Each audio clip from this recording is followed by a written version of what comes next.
Bum bum bum bum. All right. What's going on, guys? My bad. My bad. That's me. Jake had to take care of something really fast, but we are here. We are back with no other than dude. I need a soundboard, dog. I'm gonna grab a I soundboard. know. I need the do do do do do. But what's going on, I Jake? know. You Pretty haven't been good, on in a bro. while. You I know. haven't. I think the last chat was with Joey. All three of us. Dang, I dang. know. It's been a Yeah, minute. I was gonna ask Joey, but I'm sure he's pretty gassed. I was Oh, from the I'm card sure. show today. But yeah, so today I just wanted to go over my day really quick, but I drove over an hour and a half to sell literally all of my full arts, and I sold like two or three alternate arts that I was trying to get rid of, and for six and some change. I ended up rolling that into what's right there. All right, spinning. Shout out to Team Rocket Joey. Is that Dude. Twilight? Yeah, Twilight. Yeah. So Nice. I have a case, but I want a display, Okay. and I do not want to Oh, open the of course. case. Yeah, you're not Yeah. opening case. I Yeah, was yeah, going to yeah. do it. I was going to do it, and I was like, that would have been the stupidest thing I could have done just because I want to display one. Just deleting How, money. just deleting money. So I grabbed one. Joey, this is supposed to be a Darkness Ablaze booster box, by the way, but Joey Oh, yeah, forgot. yeah. Yeah, Okay. Joey forgot. So I will get that. I will get that next time off of Joey. I don't think it's going anywhere. But and then so sold that, and then I got a lot of singles today. I'll just show you guys really quick. So my first purchase was actually these are those Nice. those three packs. Mm-hmm. So I needed that Greninja, and then little Unified Minds action. I actually don't own Nice. anything Unified Minds, so I'm like really stoked. That the 3-card pack. Yeah, got them for like $5. Nice. And then grabbed this at a Thursday's card show. This is actually a Portuguese Typhlosion. Yeah, so it's not no basic. So it's funny because I showed my girl. I was like, oh, I got a Typhlosion card today, and it said French. My girl's like, it's not fucking French. Like, wait, what are you talking about? That's Portuguese. I was like, I didn't know. Grabbed this as well. I needed this for my Nice. The little Lugia cameo. Dirt cheap, bro. Dirt cheap. Nice. $12. So I needed that. I'm gonna save these for later. I don't know if you saw this. I grabbed this. Finally came in. Just amazing. Is that English or Japanese? Korean. Korean. Nice. Yep, Korean. It's got. Can you see the Korean saturation? Do you see the difference? It does look saturated, yeah. Right? It does look a little bit more vibrant. Yeah, it's definitely has its own like flavor. So I really love that. You're gonna like these next. You're gonna really like these next cards. Yeah. So there you go, dude.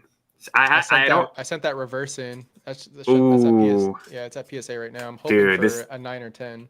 This thing is amazing. I freaking love this card. I've never seen it before. You know that? It's Unseen, right? Unseen Forces, I think. Or Dragon Frontiers. It might be Dragon Frontiers. No, 2006. I think that's Dragon Frontiers. Cool. And then so this right here. So I didn't want to buy this, Jake. There's always something. I mean, you go to a card show and you're looking, it's just the same modern stuff, and then you see something kind of special and you're like, okay, that's cool. I'm gonna circle back, and then you see that one thing, right? You see that one thing and you're just like, why did I need to see that? I almost made it out like unscraped, and then I had to do it. I got the art set or the three. Yeah. Unlimited or first? It is unlimited. Yeah. Nice. But they're in Those great. Look so good. They're in great condition, dude. Like they're in really good condition, and he gave me a really good deal. And we just talked.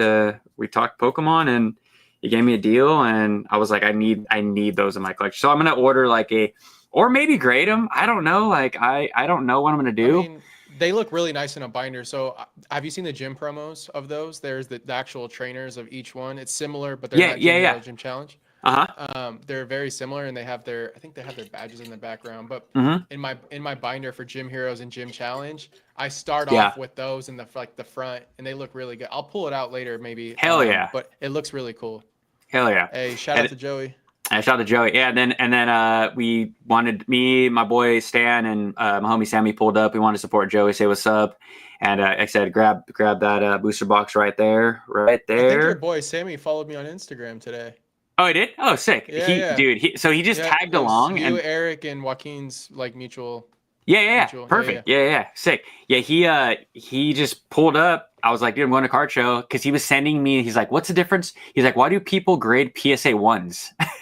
And I explained the whole. Have I told you that someone hacked the system on that and figured it out? Like what you need No. to do to. Yeah, there's a guy on eBay. I have to find his account through someone on Instagram. I wasn't the one that discovered it. It's this. He goes by like Pokey at the Ranch, Mm-hmm. but he found this guy on eBay that figured out how to like almost auto PSA 1, and it's based on how you fold up the card. Oh my It's gosh. ridiculous, dude. So he's just taking cards and folding them, and like if they're light play or damaged, he'll automatically fold them in half, and then you crease the side so it looks like a Y like on each. So you basically fold each side and then in the middle, and it'll auto one it. That's so trash, bro. Yeah. So trash. So Yeah. so Sammy just pulled up and he was like, I'm gonna bring like Sammy makes decent good money, right? And so he's like, I'm gonna buy some EV cards. So he goes in, he buys like a couple $20 EV cards. So he ends up leaving the card show with like almost $100 worth of cards. And he's like, it's funny, like it was not funny, but it was pretty cool to see the show through his eyes from someone who doesn't collect at all. And for him to see all of like his favorite, like, I mean, he's a Gen 1er, obviously, Gen 1 and Gen 2, right? Mm-hmm. And for him to see all these cards, he's like, oh my gosh, this like, he saw like the level X Gengar, the 3D Jelly Bean one. He's like, oh my gosh, he saw the Dark Gengar. He's like, oh my gosh, that card is so cool. Like, it was really, really, like, today was special. Like, it really was special. No, it sounds like it was a good time. We both went to card shows today. Oh, you went to card show today too? Oh, cool. Yeah. I picked up a few things. Yeah, show me. You got that. What's up with Eric too? Eric's in the chat. What's going on, Eric? Oh, shout out to Eric, man. He needs to come through on one of these lives that I join on. I know that'd be great. Yeah. So, for those that know, I'm a big Blastoise collector, right? But like Gen 1 through 3 are like my favorites. They just always have been. Mm-hmm. And my favorite starters are always water type. So for alligators, next up. So these are two that I've had. Let me pull it up. So this is one of my favorites. This is the Feraligatr from Expedition. Really nice card, illustrated by Arita. Yeah. And then next up, this one's big. This is the I think this is Unseen Forces. Yeah, this is Unseen Forces. Yep. And then this is the one that I got today. This one's I would say it's considered low pop at this, but it's the reverse holo from, I think this is also Unseen Forces. So fire. It's the reverse stamp, and I put it on the cotton candy the graded guard. I think it looks nice. I think it looks good in this one. This is a pop 103 and a 9. I like my 9s, my vintage 9s. I don't need the 10s. As long as they're strong 9s, I'm good. And then I picked up a lot of stuff. We have to talk about a specific card that is currently going through a little bit of a buyout. Not the Moonbrand? No, from Mega. God. I've been picking up Mega cards. That makes sense. I got to talk about Mega in general, but I picked up the Ivysaur, the Executor. This one's one of my favorites. The Shuckle is so good. Yeah, the Ninjask. People love the Shuckle. The Vulpix, Litleo. Gas. These are all going in a binder soon. It's just I had to put them in card savers for now because my illustration rare binder is nearly full. The Shedinja, so good. If you've seen this card in person, it has like a cool texture to it. Greedyard. What'd you do? Did you just master set it today? No. I'm missing. No, we got to talk about one from this set actually. Shroodle, Spearow, Delibird, and the Donald Trump looking Pokemon. So there's like 22 out of this set. I need Bulbasaur. I need I also got the reverse Mega Evolution stamped one too, sealed. I want to get more of those, but Marshadow is getting bought out right now. Oh yeah. Oh yeah. It doubled in price today. Yeah, that's crazy. It's because of the Pikachu. I don't know if you noticed, but that card has a Pikachu in the front. Yeah. Yeah. Did you watch my if you watched my live with Sunil? He's the one that spotted that. Oh yeah. He doubled down. I must have missed that part. Oh, bro. Yeah. He's so like detail oriented, and he's the one that spotted it like when it first came out. He's like, dude, there's a Pikachu in this card. I don't know why people aren't buying this. It's really cool. And but yeah, it doubled in price. It was like $40 at the show today, and I skipped on like 2 of them, and then now I'm seeing them online for like $80. Nah, crazy, cool, way too bro. much. Yeah, way too much. But yeah, that's what I picked up. Stoked on the Feraligatr. I got my Pokemon Center ETBs yesterday for Mega. Did you get some? I didn't get any PCGs. Right? Yeah, the booster's right here. It's like nice. Great. Up. Oh, I can't even turn the camera. Here we go. Right there. Oh yeah. Yep, Hell right yeah. There. Bam. So I'm happy, dude. I'm just booster box collecting. And then I'm very happy with my Twilight. I had to just flex real quick the Twilight Masquerade. I just put on the spinner. I know. What is it? Is it one of those hovering ones that like floats, or is it just? No, like it's just like some cheap $10 spinner thing I got on. Spinner. Yeah, Temu spinner, bro. It's like you put a little battery in it because I used to do that for my opening videos. Like, oh, it's in today's video, and it just starts spinning. But bro, the chat is hot tonight. Everyone's got some like. Are you guys like good tonight? You guys good? What's going on? This Mateus Divine says, patience gets you nothing anymore. Look at in this market. Look at DR. Everyone's got just coming in hot, bro. George Allen, if you really care about the community, you would advise people not to fall for the hype, FOMO, and hyper showing. Appreciate the two of you. Most Pokemon creators only care about the clout. Yeah. First, it kind of sounded like it was like they were coming in hot, but I just want to tackle this. I want to tackle this really quick. Patience gets you nothing anymore in this market. I disagree. Also, patience will. Okay, all right. We're gonna paint a picture here. For sure. Destined is stupid high right now, right? And people keep saying like prices are going to come down, you know, MSRP this, MSRP that. I think that's going to happen, but some sets are going to get lost in the sauce, and that's like just the sets that we're dealing with now in this market, this boom. Prismatic is probably at its lowest it's ever been. People are able to buy products at $7 a pack. I don't think that's terrible. Like I know people like Nick Pokeplumber. He's been buying up as much like collection boxes, those Costco tins as possible because you have an opportunity to get it at its cheapest now. Does that mean this is the lowest? I don't know. I don't think so. I think there's a chance it can go down lower. So patience can pay off, but also you have to accept the reality that might not be the reality we live in. Like it might. You have to be okay with missing out on stuff this time around. Like we're way too hot, and being negative will get you nowhere right now. And I understand, I empathize, because when this market took off the way it did, it left a really nasty taste in my mouth. But I kind of pivoted my mindset.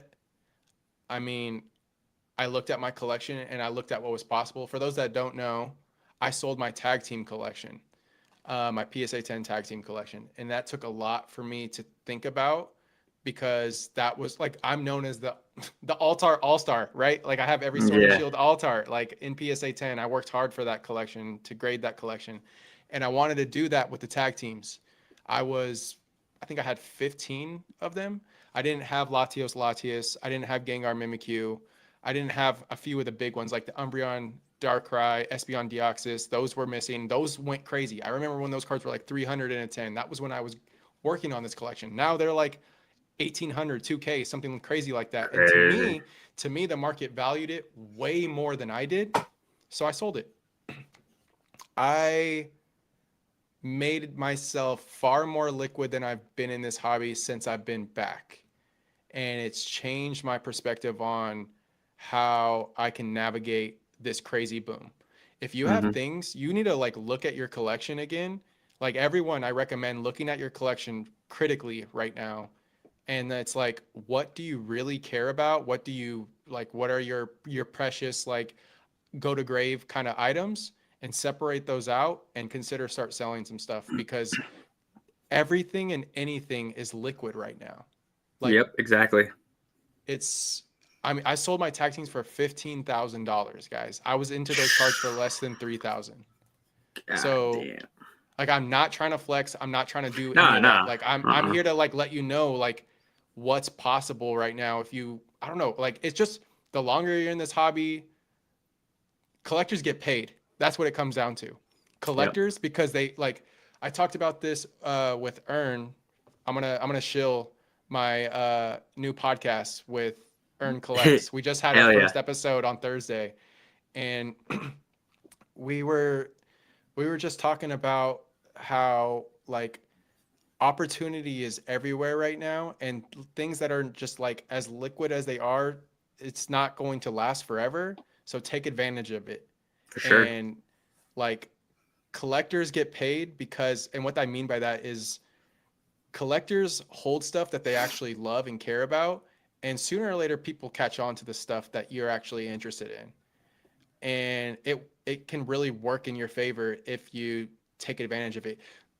I understand that the whole, and our podcast is called True Collect or Real Collector, Fake Investor, and it's like playing off the whole divide between collectors and investors right now, but it's also playing into the fact that we're kind of investors by accident because we really just appreciate cardboard.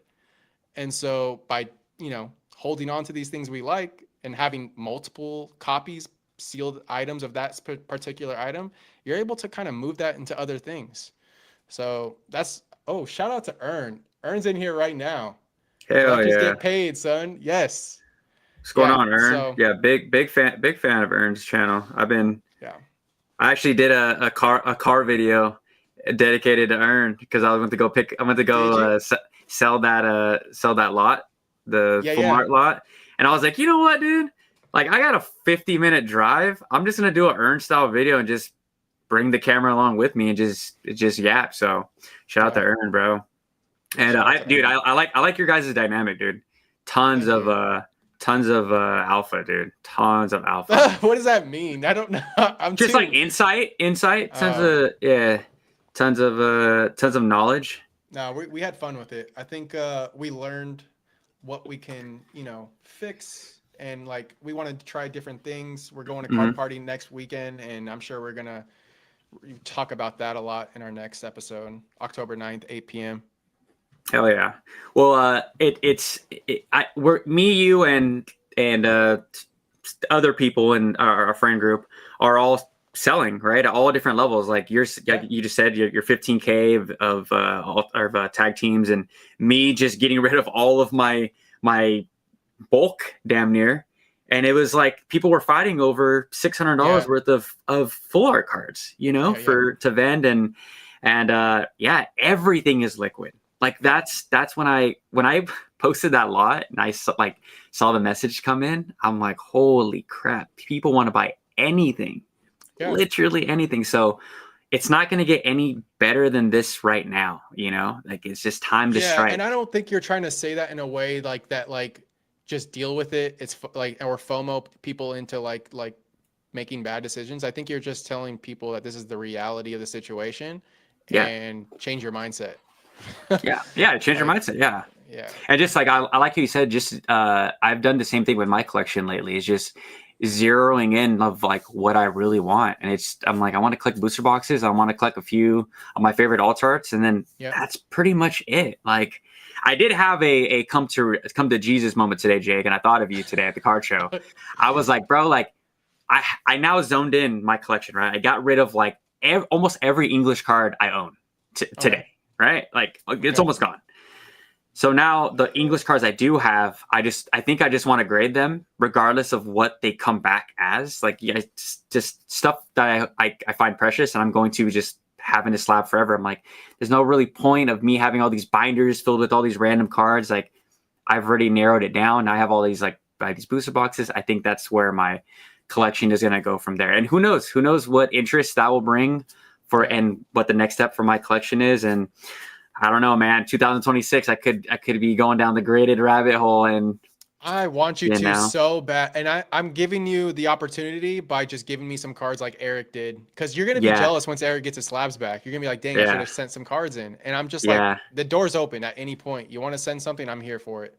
Yeah, like, no, I know, bro. It's just right now, it's just my capital is tied to also think that crypto. you're not paying me for like $3. No. Yeah. No, I feel that. Yeah. Just all my capital is in crypto right now. Every dollar I have is so all the Twilight Masquerade booster box I got. So I actually bought a Brilliant Stars booster box in German on Thursday. Brilliant Stars booster box in German. How much was it? In German. It was I offered him $380 and he took it.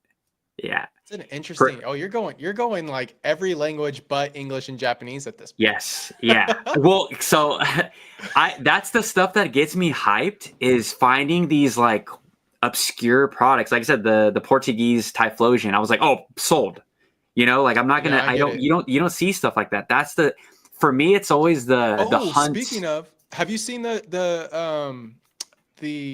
Spanish Halucha that's supposed to come out? You sent that. You sent that in the chat. That thing is cool, fire. Right? Yeah, fire, bro. Did you see like the whole luchador like wrestling match they put on too? It was insane, dude. Pokemon put out a whole Z to A thing. It looked fire. Yeah, so sick. I'm surprised Joey wasn't all over that. He loves the whole wrestling stuff. Yeah, the wrestling stuff. But yeah, it's like man, it's for like one of my best videos this week that performed like super well. Surprisingly, it was just me talking about the vending experience on Thursday, the card show, and what was I going with this?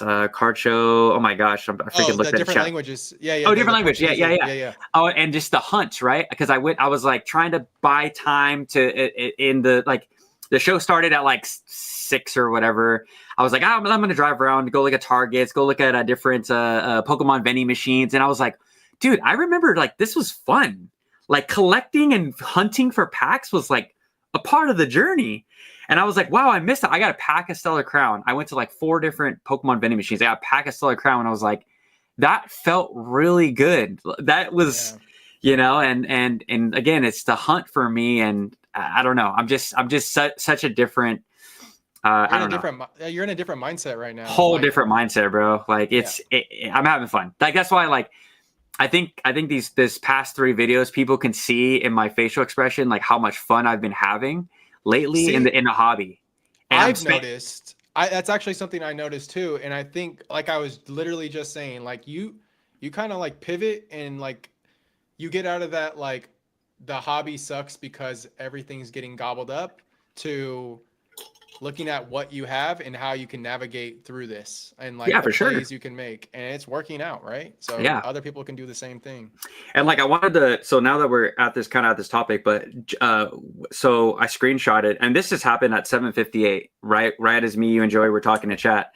So Joey said, so we were talking about the whole vending experience, and Joey said, not even the money, it's like the people that look like they were having the most fun were the ones with cheap singles and binders. Like that right there was literally me all day. I was having so much fun looking at these like $5, $10, $20 cards, like geeking out. And all the guys that were there, like, no offense, but like the slab guys, like it didn't look like they were having half as much fun as the low tier guys. I don't know. That was my I go to card shows a lot locally, and I think slabs are slowing down a lot, and it's a lot of people that are there for the binder collection stuff. And that's kind of how I've been like fulfilling. I mean, I picked up a slab. This is like the first graded card I picked up in a while.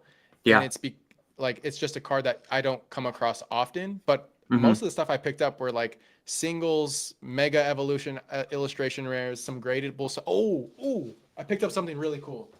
Look at it. And then Malthus Divine, we're gonna take your question right now. Don't you worry, my friend. coming in with all the great insight as Jake grabs his. I got a card that I really want to grade. It's one of my top chases. Black Bolt and White Flare. We're always good for a show and tell with Jake. Always. Just a freaking an absolute gem in his collection. Always.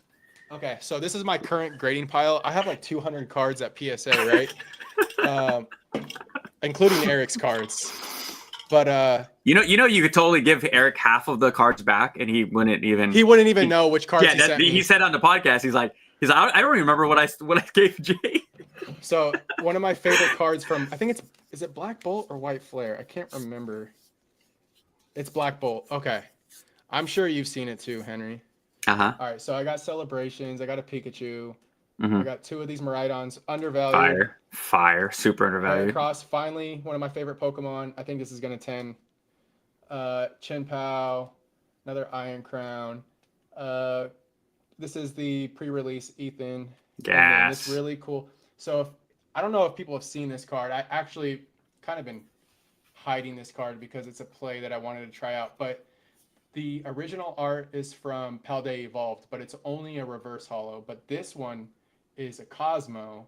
I don't know if you can see it, but it comes from a collection box from Costco. It was a Paldea Evolved collection box. The collection box hid the Gyarados. Like the cardboard part, like you couldn't see it. It had like 4 or 5 promos. So you can't really see the Gyarados in the collection box. So I don't think a lot of people know about it. This card sells for like 300 to 400 and a 10. Oh my gosh. Yeah. Crobat, Destined Rivals, Mabostiff, Hydreigon. This one's one of my favorites. I think this is Black Bolt or White Flare. And White Flare, I think it's Excalibur. Is this Excadrill? Excadrill, yep. This one right here, bro. I'm so hyped about this card. I've been looking for a gradable copy for the past couple weeks. Found one. I think it's a sure 10. And then this last card is a card that I had commissioned from an artist. Shout out to B Drillin'. But they do sketch cards. There's a few artists that do this, but this one in particular, I had to have. So gas. And the reason why I got this one in particular is just because Lugia V was my first PSA 10. That kind of like made me decide I was going to go for the whole set in 10s. So I figured this is a nice way to pay homage to that. Hell yeah. Yeah, enough show and tell for me. Shout out Eric. Shout out Eric with he's doing the energy cards as well. So once we gotta show my boy Eric. Oh no, 100%. I want to try to get him authenticated with PSA. Let's do it. I really want him to just I told him I'd buy him some energy so that he can just I bought him some today. I bought him some Japanese ones today. Nice. Some gold ones. Heck yeah. So I want to take this question, Jake, now that I have you in my arm's reach. Patience. Well, where are all these reprints y'all keep preaching? I don't talk about reprints on my channel. I think that you need to. I've never preached that either, by the way. So I don't know where this. So booster boxes. This is an issue. What's happening right now is Pokemon is trying to get as much product into people's hands, and there's things that I don't like that Pokemon's doing right now. I understand why, but they are really trying to get as much product into brick and mortars like Targets, Costco, Walmart's, GameStops, etc. Right, and they're prioritizing those because it's direct to consumer. Whereas with distribution, they're being sent to LGSs, right? And the LGSs are only getting booster boxes at the initial release of a set at this point. We haven't seen any large booster box reprint of any set. I think anytime Surging Sparks has had any sort of reprint on their booster box, it's been gobbled up immediately. Yeah. I'm really scared for Destined Rivals. I don't know where that set's going to end up. The thing is, now I'm hearing people say, "Oh, I'd buy that box at 300." I'm like, you could have, and now it's like almost 500. And I don't agree with the price. I think it's ridiculous. But Destiny Rivals is like one of my favorite sets. It's my favorite mainline set out of Scarlet and Violet. I want more of it too. I won't spend 500 on a box. I think it's at that point where I don't feel good about it. The set's only 3 or 4 months out. I think we can definitely see plenty of reprints on this set. The thing is, even if we get a large enough reprint, where does that pull the price down to? We have so many people foaming at the mouth for that set that they see where it's at now, and if it drops 30-40%, they know that where it can go back up to really quickly, right? So I think that with reprints, you need to navigate that on your own. Everyone's situation is very different. If you feel comfortable at these prices, go for it. But if you're trying to get MSRP, I'm sorry, I don't know if that's going to happen. Yeah. The thing is, I've been able to buy below MSRP, but it's only because the connections I have, the people I know. I got Mega Evolutions for 900. I got Destiny for 900 a case. And it's just because of people I know, right? But it's like long built relationships. It's not everyone has that kind of, connect. Yeah. But I think that you need to be happy with what you can get right now. And if you can't get it, don't be mad that you can't get it. Mm-hmm. That might suck to hear, but I feel like that's just the reality of things. Yeah, yeah. I feel like most people, the only chance they have is the Pokemon Center drops. Yeah, Pokemon Center, exactly. And that's really it. It's not the greatest right now. Let's put it that way for a lot of casual collectors. But Pokemon Center is your shot. Like, I think you hit, I hit. I mean, a lot of people have that opportunity. I wish they would do a lottery system, in all honesty. It's so dumb that's not an option. Yeah, the way Japan does theirs, like it just makes more sense to me. Yeah. And you get you have to show proof of address. Like, what if they made us show our IDs, right? Like, they actually you had to have a scan of your ID. It would never happen, but But I don't understand why that's such a fart. That's I don't understand why that can't be the reality. Yeah, it just why is America so dumb in that sense where we can't just ID people? Man. Like, we can't just ID people and you get one a credit card. You're right. You get one registered to your name and for the week. I don't know. I totally agree with you. What you said about it coming down and people just saying oh, I'll buy a 300. Oh, I'll buy a 350. With that live I did with my boy Pokemon Drops. If for anyone that caught that live, think about what he really said about the big money being into this hobby. He said the big money's here and it's putting money into sets like Destiny Rivals, Prismatic Evolutions.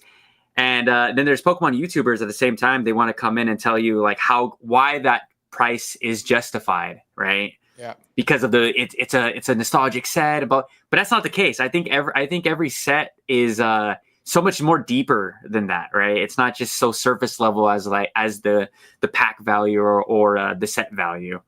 But I think what was that? What's up? We got a shout out to Lockjaw Jones. He just gave you $10 towards the new mic fund.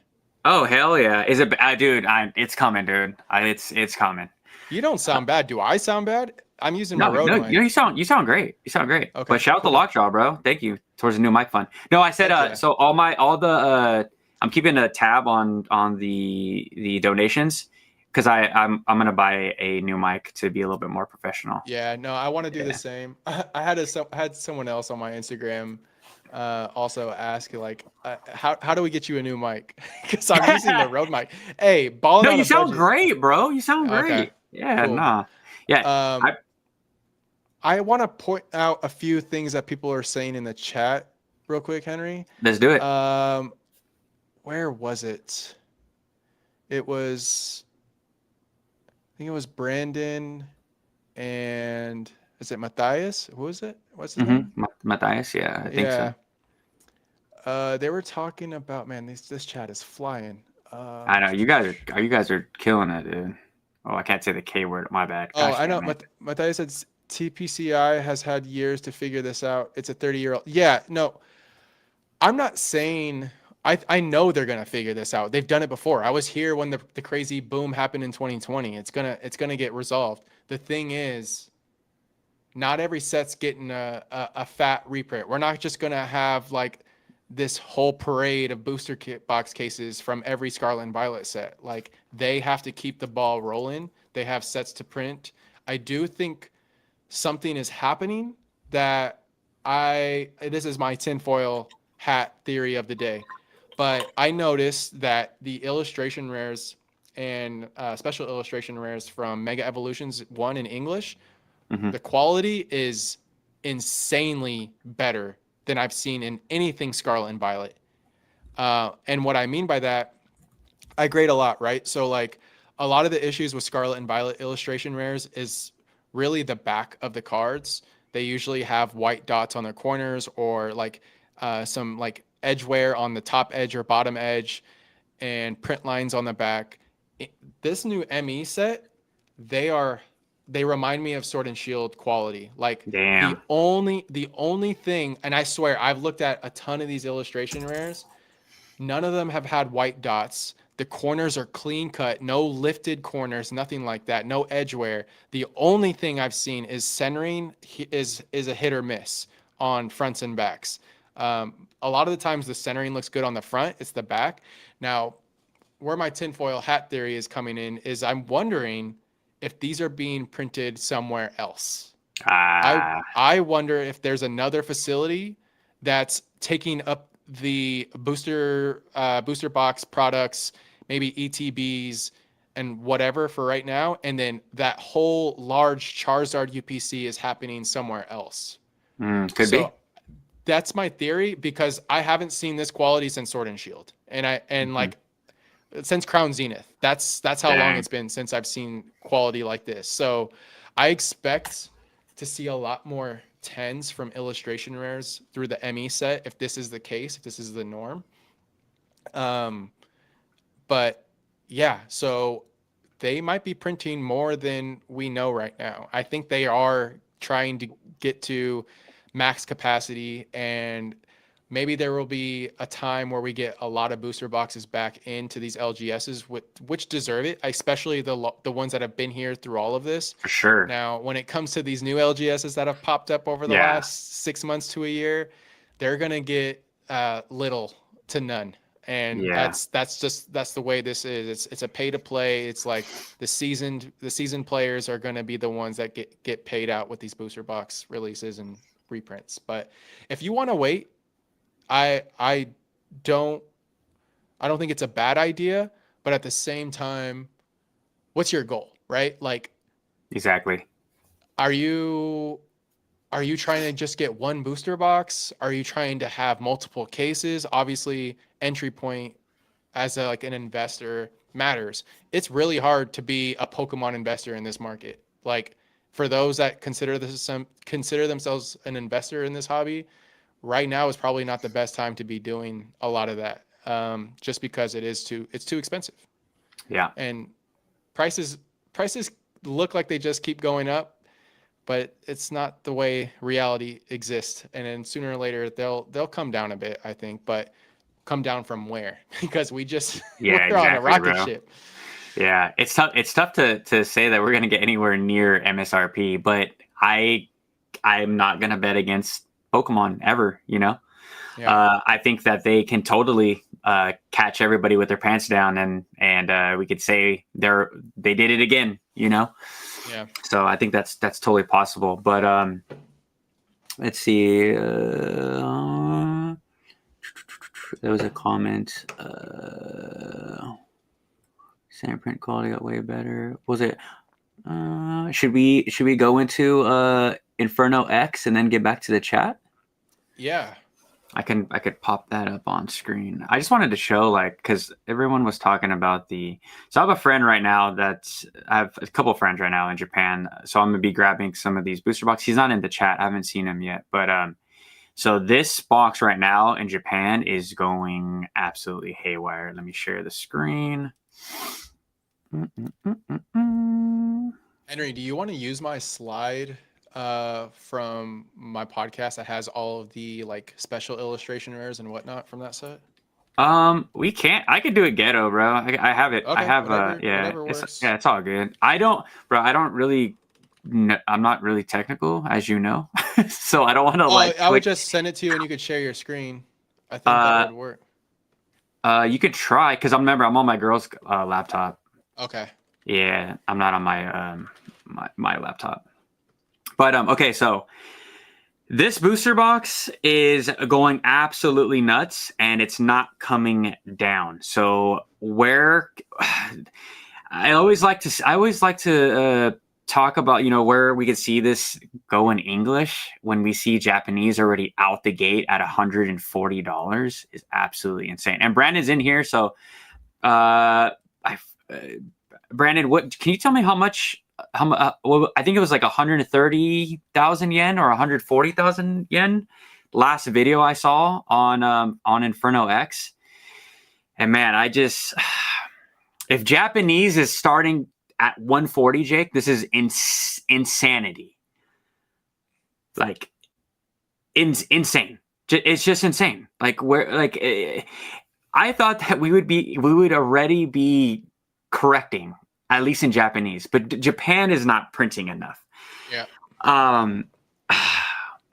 And that's my beloved. I mean, that's why I'm going into other languages, right? That's why I have to continue to find these Portuguese cards to keep me in the hobby, because I can't even grab. I do have some Japanese Destined Rivals coming, or Glory of Team Rocket. I have some boxes coming, but when I see prices like this for Japanese product, I'm just speechless, bro. I'm just absolutely speechless.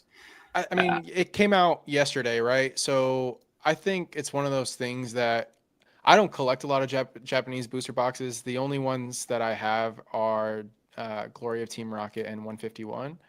But if I was a Japanese collector, I would revisit this once Phantasmal's out.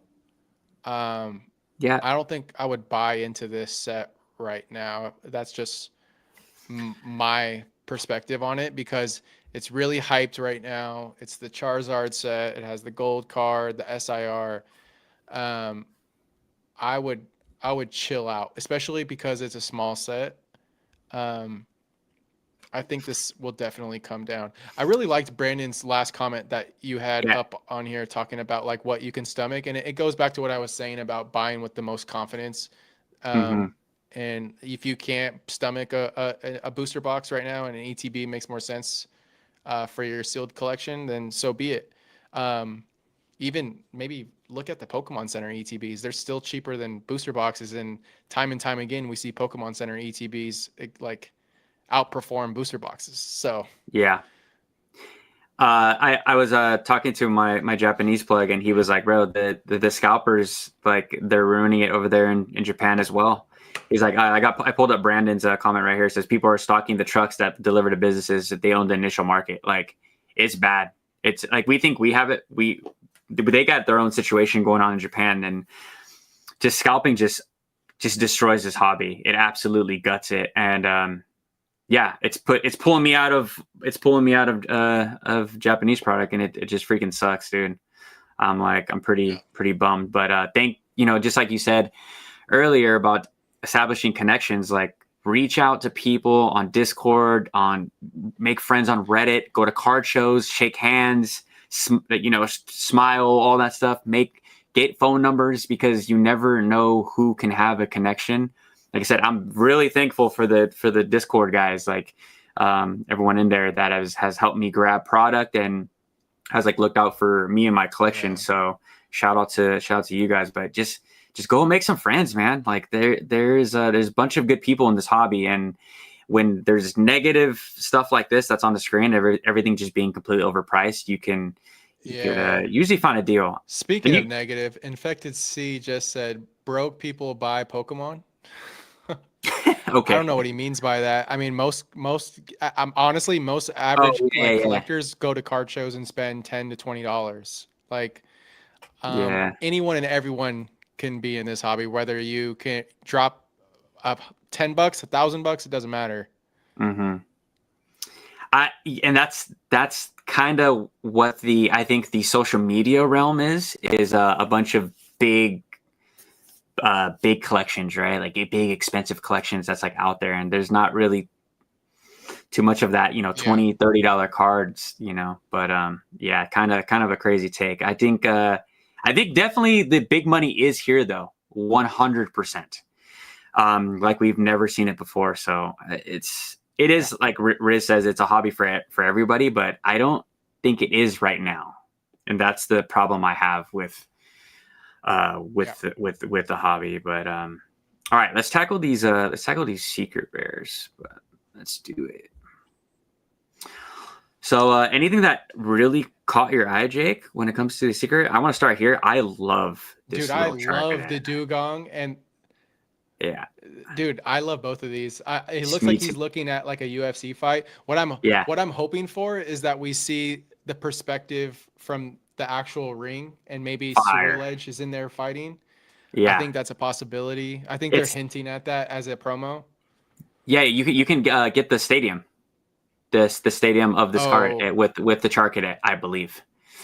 Ah, that makes sense. When I went on the live with Jordan, he was kind of putting me onto the stadium cards. I was like, that might be my new ish is grabbing these arenas. I was like, why did I never think of grabbing the arena cards? I think that's pretty cool. But yeah, the Dugong looks really, really cool as well. I love the Aurora lights look sick. This is like the Yamper is like such. My girl is gonna want this card. Actually, she's gonna want both of these cards. Yeah, the Piplup is great. Yeah, I'm bummed. Ice said TCG in the chat. He was saying that we didn't get a Dawn X Piplup, and that was a missed opportunity. But yeah, these Cosmic. Yeah, these are great. These are great though. I love. By the way, those are the only 2 Dawn cards ever made. Fire, bro. Yeah. So fire. But yeah, these cards are so cool. This set is gonna be pretty. Flygon is so good. I'm a sucker. I think both of those look really good, to be honest. Yeah, I really wish Flygon was an SIR though. I didn't even notice there's a Vibrava and a there's a Trapinch. It's the whole evolution line. Oh, I love that. Yep. And this kind of reminds me of the Aerodactyl, the way that there's like all the Pokemon like living. The more you look, the better it gets. Yeah, no, I love that. Super good. Dude, we need a Mega Flygon, damn it. I'm so surprised. I know. I got a Mega Flygon, bro. I know. It's so crazy. It's so insane. But dude, I'm juiced for this set. The Toxicity and what's the Tenedamaru? Is that his name? Like that. Something Damaru? Toga Damaru? Yeah, this I'm sorry. Yeah, this toxicity. Toxicity. Yeah, I love this. It looks like there's a Zangoose in the background. I never noticed that. Oh yeah, I didn't know that either. Yeah, super good. But yeah, these cards are great. Of course, Eric's favorite, the Apom with the bull haircut. My sister rocked. Yeah, he loves Apom, dude. My sister rocked that haircut for like 8 years. So good. Yeah, the Wigglytuff is awesome. It's so good, dude. That's gonna be a top card. But I'm very, very stoked on that. So good. And I actually like these. Like, even though I just traded in all of my full art cards, I'm like, these are pretty cool. I think they're doing a great job. Goes hard. Yeah, is that one of your top 10 Pokemon? Oh yeah, 100%. Oh shoot, I didn't know that. It's my favorite bug type. Yeah. Oh, sick. Yeah, the Charizard looks great. Oh, dude, like, can we just talk about Rotom? Like, who at Pokemon is just pulling all the strings to just give us unlimited Rotom cards? Like, someone over there at Pokemon, they need to chill the F out. Someone really likes Rotom. Yeah, someone top. Yeah. They're like, that's my, or maybe Eric said no, it's not my favorite. He's talking about the Apom. He's like, bro, why are you telling everyone that's Apom? My favorite Pokemon? No, I didn't say it was his favorite. I said it's one of his favorites. Oh. Eric, you told me you love Apom. What are you talking about, bro? All right, let's get to these cards or whatever. Yeah, okay. This is my ish right here. The full art or the trainers. These all look. This is all you. Pretty great. Yeah, see the stadium, bro. Look at the stadium. Oh yeah, I So bet sick, you. dude. With the Sneasel? Uh, it's, a Oh my Sneasler. gosh, Yeah, Sneasel. Yeah, super great. it's I'm not glad that Weavile, they, is it? No, that's or not is it, Weavile. oh my, I always get the two confused. I But think that's anyways, Sneasel. yeah, I like how there's a Pokemon in it. So I'm glad that we're getting like we're getting with trainer cards or item cards with Pokemon. So that's really cool. But of course, this is the one that's Yeah, gonna break the internet. This is biblical. This Charizard card is absolutely biblical. Where do you? man. What's your kind of tin hat or tin foil hat thoughts you have when you look at that card? Because I have some speculations of what's gonna go down, but I want to hear Uh, your thoughts it's on. not gonna be in English. Is that what you're saying? Yeah, Like yeah, in yeah, in English? English. Yeah, yeah, yeah. Um, I could tell this card. I made a video when that leak happened, like that night we went live with Joey, where the English one dropped. It was the same night as Worlds ending, and I was like, I'm pretty sure this card's real just because the artist and the style and like based off other cards they've done. And I thought this card will be one of the most expensive in English, but I don't think it will be the most. I think the Umbreon is still going to be the most expensive SIR. I think this will be more expensive than the Mewtwo. I Mm-hmm. don't think it'll be more expensive than the Umbreon. But I think I'm not a Charizard fanboy. I'm a big Blastoise fan, but I've always loved the Mega with the blue and the black. Like it looks incredible. What this artist did here, we can go back and revisit. Shout out to Hatrix, by the way. He's always in my comments on my videos, so I really appreciate him. Yeah, Hatchers is Um, sick. uh, anytime you see a Pokemon card with the entire evolution line, it is going to do well. The fact that we're seeing not only Charmander, Charmeleon, and Charizard, but we're seeing its Mega X form all in one card done this way with like, I don't know, there's like this like cool like yin and yang aspect of the blue and orange in It this does. card that just Yeah, like it looks crazy. It's one of my favorite. It's probably one of my favorite Charizard arts I've ever seen. yeah. No, 100%. What do you where? Oh, so do you think it's going to be, since the set is so small, do you think people are going to be pulling these left and right? Do we think that Uh Pokemon is going to make these damn near impossible to hit? It's very interesting because of the size of the set. You Yeah, know what I mean? all right, that reminded me of what I wanted to talk about earlier. Yep. So first thing with this Zard, it could go either way. The set is small, but it could be a Champion's Path style set. Hmm. We don't know what the full Phantasmal Flame set looks like. Also, that is kind of like talking about the Gengar. Gengar's on the box art. I have some ideas on what could happen Hmm. with that because a lot of people were complaining that Gengar wasn't Inferno X, but I'm like, Gengar's coming with in something sooner or later. And if people can like look back about the Gengar VMAX and Fusion Strike in Yeah. Japanese, it came from a high class deck. It wasn't in any set, so it was a different product and released very differently in Japanese. That could be something we see with the Gengar. We most likely are probably going to get a Gengar SIR VMAX, or not VMAX, but Mega Hmm. in a set. I don't know if we'll see the Gengar SIR in Phantasmal. We will probably get like a Gengar EX and maybe a full art, similar to how we saw like Tyranitar and Dragonite in And Obsidian Obsidian Flames. Flames, right? Yeah. Not every set's pack arts has an SIR, right? So there's a shot that we don't see the Gengar SIR until the holiday set, which is in Japanese it's a Mega Dream, right? And Mega Dream. Dream gives me Dream. I already know Dragonite's going to be in that set, but I Dream also reminds me of Dream Eater, which is like Exactly. Gengar's like The like go-to move. special attack. Yeah, exactly. Yep. So Hmm. I think that's where we see Gengar. It might not be in Phantasmal. If the set is small, we have two kind of realities where it's easy pull rates. We go back to like Scarlet and Violet era pull rates. We've already seen Danny Phantom talk about Mega 1 that the pull rates are a little bit Better. better than we've seen Hmm. in the past. And then if not, we see a Champion's Path reality where it's Machamp's Path and it's going to be like Oricorio's Flames at this point where Hmm. we're just pulling like a Oricorio EX left and right. Um, And this is bringing me back to what they're doing with Mega Set, and I just can't stand it. The idea of the enhanced booster box and the non-enhanced, like why, what is the reason for that decision? Like I've tried thinking about it in different ways, but it's creating demand for something that makes no sense. They should have just like stuck to every box having the enhanced booster promo on top of every box. Like I don't understand why, because at release of Mega, I think the prices have adjusted since, but the non-enhanced booster boxes were going for like $30 or $40 more than the enhanced.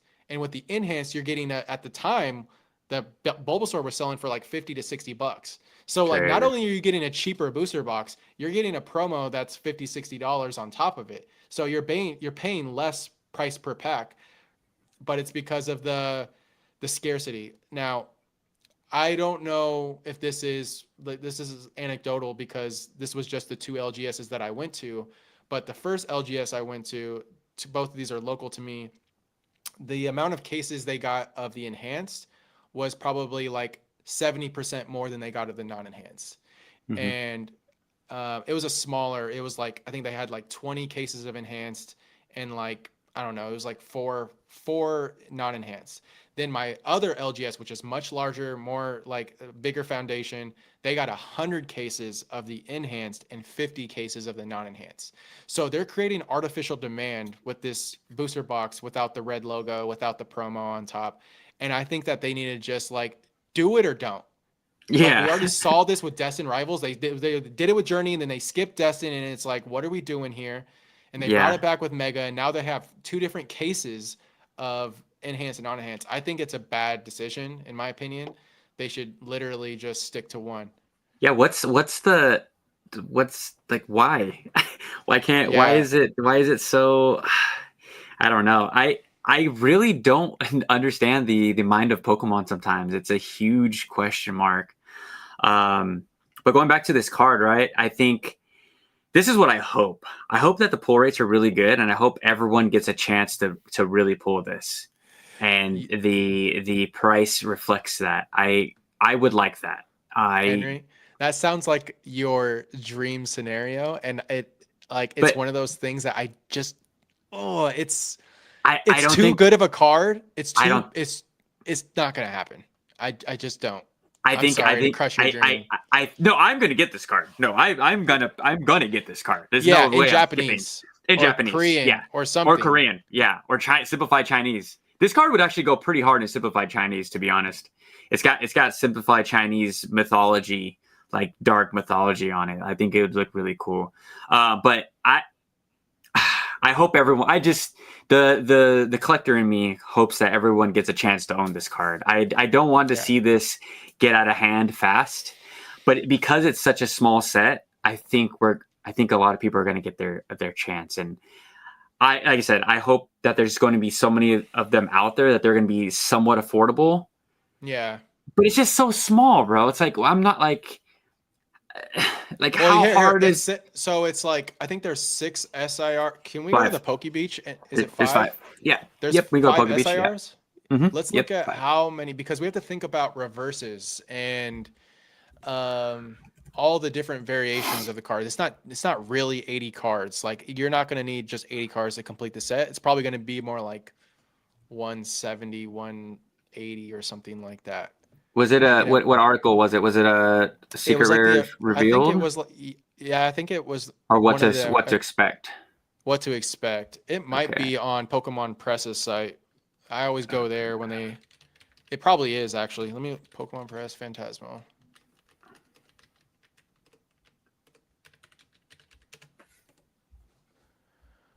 Yeah. Doesn't say. I think I found it.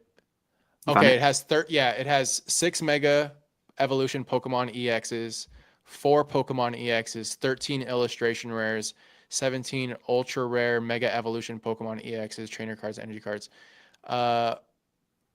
Yeah, that's all it says. And I know for certain that we got the SIR of Lopunny, right? And Zard, but we haven't seen anything for Heracross or Gengar because those are the 4 pack arts. Mm-hmm. I mean, 13 illustration rares. Let's compare that to Scarlet and Violet sets that have 13 illustration rares, which is like Journey Together size, right? Like I think Journey has like that many. That's a smaller set. And we think about six Mega Evolution Pokemon. I wonder if that doesn't say anything about how many SIRs. Who said we're getting 5 SIRs in Phantasmal? In the chat. There's 5. Unless Pokemon hasn't announced that, and on their press release for Phantasmal Flames, it says 6 Mega Evolution Pokemon EX. So we can get, I would say, up to 6. I think they're talking about in Japanese because it's a 1-for-1 set. Oh yeah. No, it's not gonna be a 1-for-1. We're gonna get no, because Gengar's in this set. Gengar's in this set. Phantasmal Inferno. There's a Gengar in the set, but I'm not saying we're getting an SIR. So they're not putting a Pokemon on the pack art without it. Oh yeah. We're gonna get an EX. So, yes, we'll get an EX. Agree. I'm sorry. I'm so sorry. That's not. No. You're good. I'm just saying, like, in theory, we don't know how many SIRs there are gonna be. 4 Pokemon EXs. Okay, so up to. Ooh, that's interesting. That sounds almost like a Journey Together size set, right? Because we think about the trainer's partner Pokemon that we got. We got 4 of those, right? We got En's Zoroark, we got Lily's Clefairy, we got Hopsation, and who am I blanking on? Bellybolt. Iona. So it could be similar in size. It sounds very similar to Journey. So Brandon said, don't forget the CSR counts as SRs. So see, Brandon's that's all you, bro. I'm so bad with Japanese in terms of like the different rarity types, but that's a good call out for sure. It just says no. People are saying in the chat, no, it just says no Gengar SIR. Gengar could still have a RR card. Yeah, we're gonna get something. We're getting something. We're getting a Gengar in the set. I don't know if it's the SIR, but I think a Gengar SIR is coming in Mega at some point. Would Stellar Crown be a more comparable set? We got 4 SIRs in that set, right? We got the Spider, we got Terapagos. Which were the other 2? Lacey and the friends. Lacey. Yeah, wasn't there 4 Pokemon though? I should know this. I have them up. I can pull them. Isn't the Gengar in a deck? Why am I blanking? I'm collecting these. I thought the Oricoro might be. I'm looking at your screen right now. That Oricoro is most likely going to be the UPC promo, the Shinji one. Yeah. Oh yeah. Dachbun and Hydrapple. Those crazy work. Yeah, so that does sound crazy more like work. Yeah, I think they're right. Whoever said that, that's probably closer to like Stellar size. Yeah. Because Stellar's illustration rares was, I have that up too. That was small. I'm just so confused of how this is I don't know. Oh wow, they're almost on the money. There was 14 illustration rares in Stellar, and there's 13 coming in Phantasmal. It sounds about the same size. Shout out Brandon in the chat. Yeah, good call out. IR and SRs are the same as Stellar Crown. Gengar is an EX. 100%. So it would make sense to be a holiday set though, with Dream coming out in Japanese. I'm excited for that because that's where we're getting our Dragonite, dog. And I know we're the underdogs right now, and I'm telling you, people are about to flip.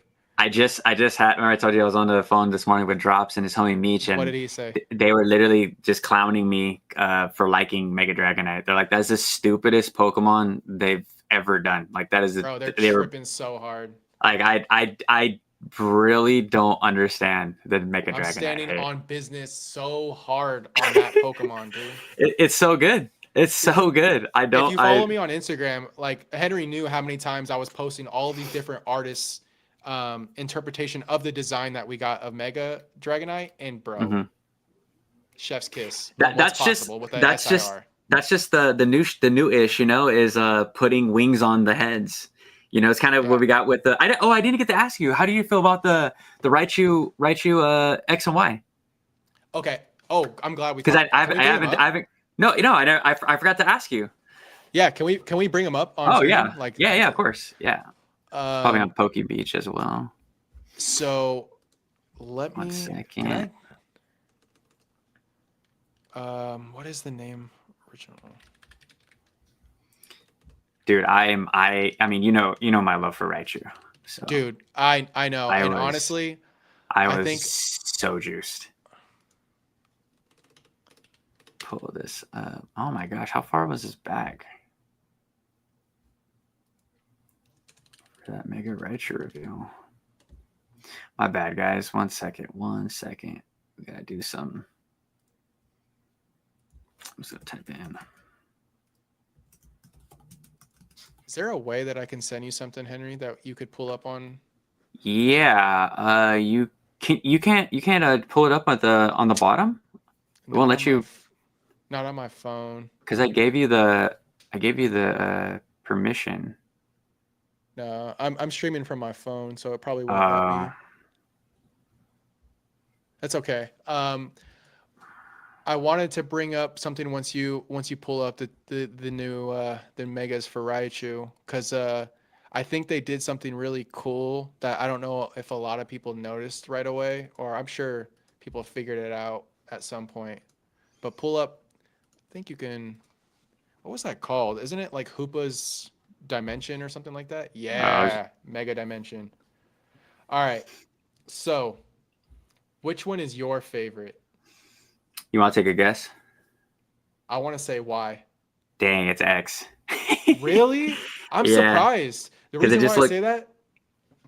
Can I tell you why I think it would be why? It looks way more rowdy. It looks more like.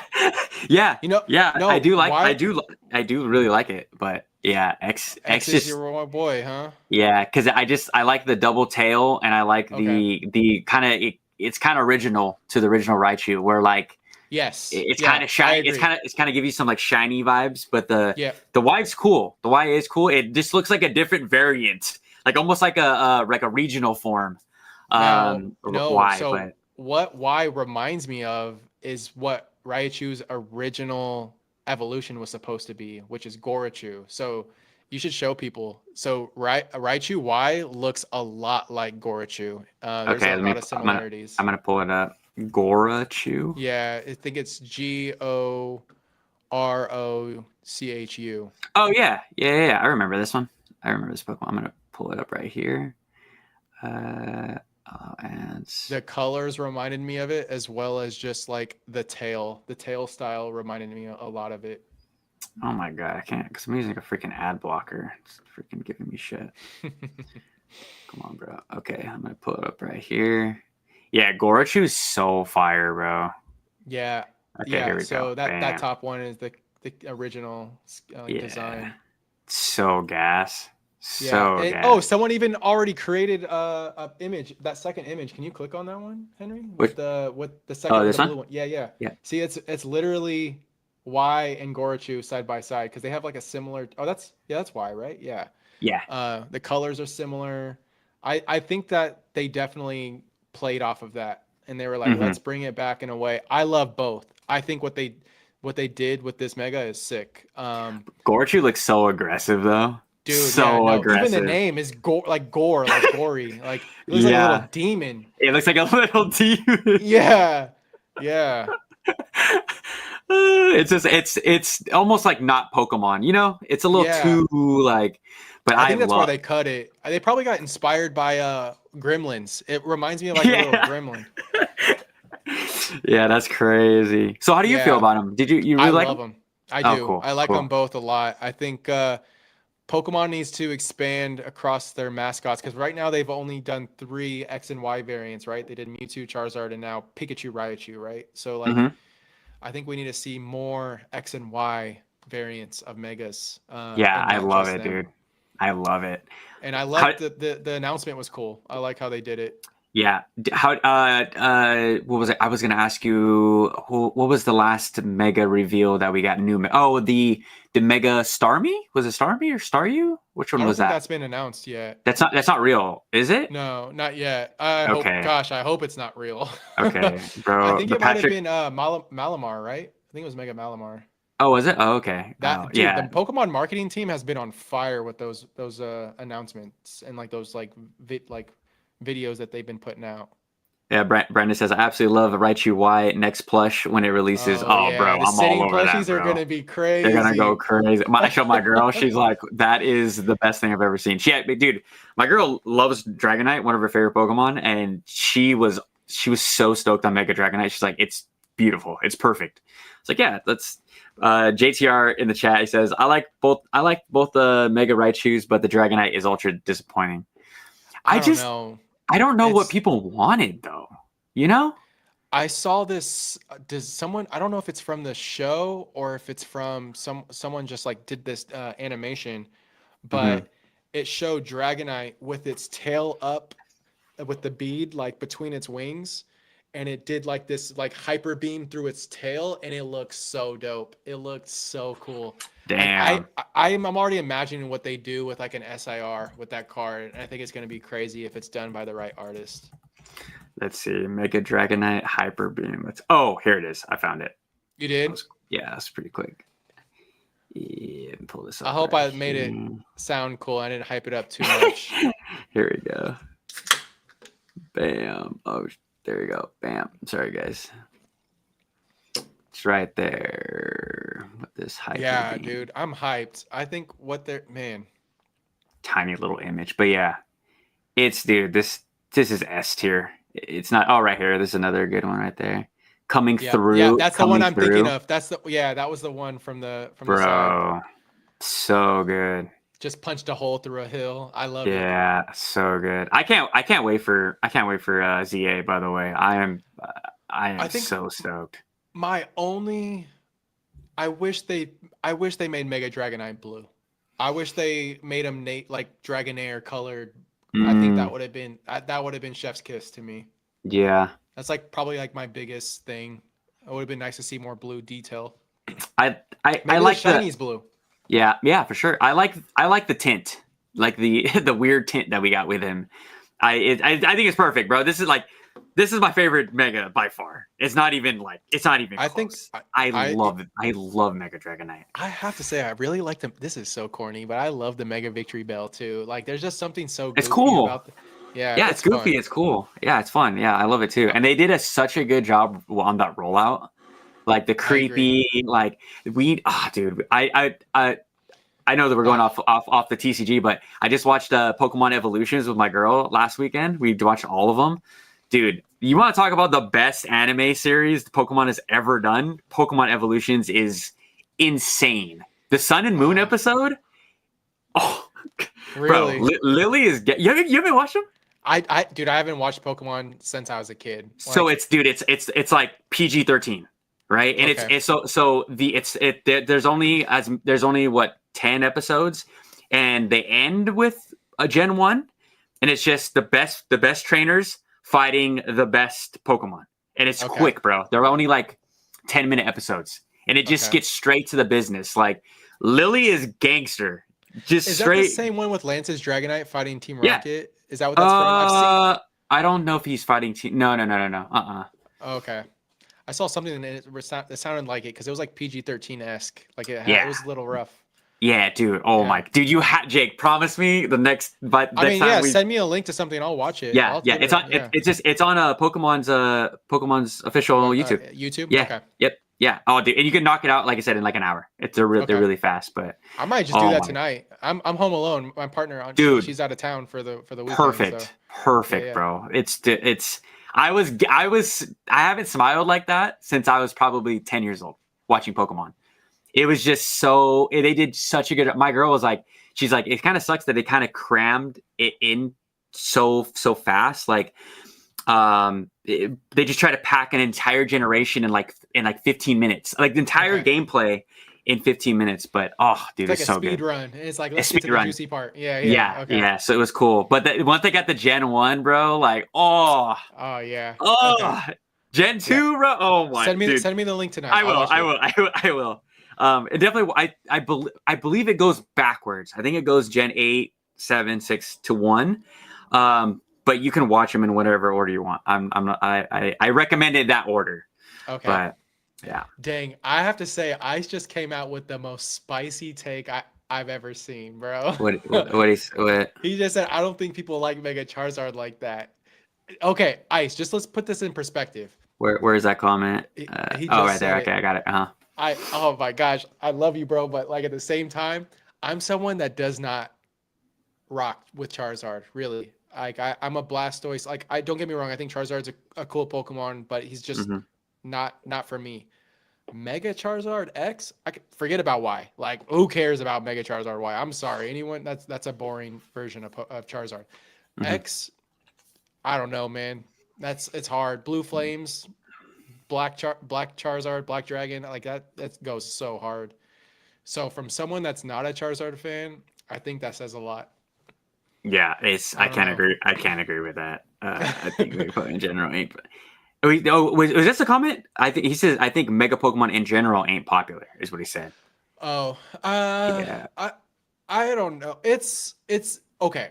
I don't think anyone likes gimmicks. I mean, no one really likes Terra Crowns all that much, right? Like at least Yeah. it's like gimmicks are tough, and I think that they're gonna never stop doing gimmicks. But if I had to pick a gimmick, I'm going Mega. Like, Mm-hmm. what other gimmicks would you choose, Henry? Like, what other ones come to mind? I like the Gigantamaxes. Do I thought you? those. Okay. Yeah, I think it was really cool to see. Okay. I mean, just to see the side. I like the what was the Sylveon from. Oh my gosh, was it Brilliant Stars? Where Sylveon's head is giant, and you Oh just yeah, see it's the like the trainer trainer. gallery. Yeah, yeah. Dude, oh my gosh, like that. That card is one of my favorites too. So good. Fun fact about Gigantamax is that I did not know Mhm. until recently, but all of the Gigantamax all the Gigantamax Pokemon like ever, they all Mhm. have the red clouds, right? Yeah. Hmm. You know that Ice Rider Calyrex and Shadow Rider Calyrex is the only Pokemon that has a blue cloud. Why is that? I don't know. It's the only one. It's the only. It's the only Pokemon that has a Gigantamax that has a blue cloud. Every other Pokemon's red cloud. Yeah. Thought it Interesting. was interesting. Interesting. Yeah. I'm back in Eric where he says I like Zard Y. I really like Zard Dang. Y too. It looks tough, super tough. I'm so dude. If I could go back in time, if I had a time machine and they get or let's have the wish included this time machine, right? Let's just play a special situation. They're like, what era can you go back to? I want to go back to X and Y, dude. Like I have so much FOMO. And I want to make videos on that era, but nobody will watch them. No one cares. But I want to go back to Johto. Just give me more Johto Pokemon. Everyone but like. so if we gave you a time machine to go back to a certain era, you would go back to Heart Gold Soul Silver? Oh no, I'd go back to Neo. Oh my to Neo. gosh. Okay. Oh yeah, I would love like.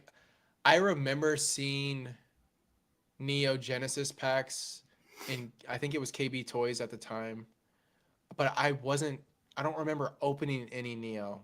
I remember seeing Neo Destiny packs. I even remember seeing I think it was Skyridge booster boxes, Mm-hmm. but I never opened that era, and it's one that I like. It's one of my favorite generation. It probably is my favorite generation, even though I'm like a Gen 1er, like I grew up playing Gen 1. Yeah. I would love to go back to revisit Gen 2 again because to me it's the best games. Heart Gold Soul Silver is like the best Pokemon game I've ever played. It's amazing. I like that. The Instagram dude you sent me where he like plays out. He's like you think you're the champion, then you walk up to the what was it Mount Silver? Mount Silver, and Red's just waiting for you with nothing on, and he's just looking super gangster. Oh yeah, the guy that's like pretending like Pokemon's in real life. Yes. Yeah, that dude, dude. that content is so good, dude. Yeah. Oh, I think he was at the airport sitting and he's just upset that his friend's Pidgey doesn't know how to fly. He's like, we could have been in New York by now. Like if you just trained your Pidgey better. Like I thought it was so funny. Yeah, but that fool, he's like Red is just wearing a baseball cap and a little jacket and jeans, and he's just ready to just piece you up. He's our first Pokemon, level 80 Pikachu, hella fast. You are not hitting that thing just straight out the gate. Just the toughest dude. I didn't beat Red. Like if anyone that was I beat Red. the Heart Gold Soul Silver. Henry, you like make these games intentionally hard on yourself for no reason. Like Eric's even talked about it too. You're like, you're like struggling, and Eric's like, why didn't you like? I get what you do. You like to like balance out your team. Yeah, you like. Yeah, I want to explore. I want to explore all the Pokemon. Dude, I'm the same way. I was the type of person that I couldn't go to the next route until I caught all the Pokemon from that route. That's what I'm saying. It just had to happen. Yeah, I'm not like Eric. Eric picks like the same Eric's five a speedrunner. Yeah. No. And he's like, no, I can't pick any other Pokemon. I'm just gonna go through the whole game with 5. I'm like, dude, I want to try different Pokemon, dude. But then I always pay the price when I get to the final, the Elite Four. And what level was Pikachu? Was it 80? 80, yeah. Yeah. Stupid fast. Stupid Pikachu, fast. What did he have any Gen 2 Pokemon on his team? Because I know he had Snorlax, Pikachu, and then the starters. But didn't he have? What's the 6th Pokemon? Anybody in the chat? Can you Eric Lifeline. Call a friend. Espeon. I thought it was Espeon. Oh, I was gonna say that.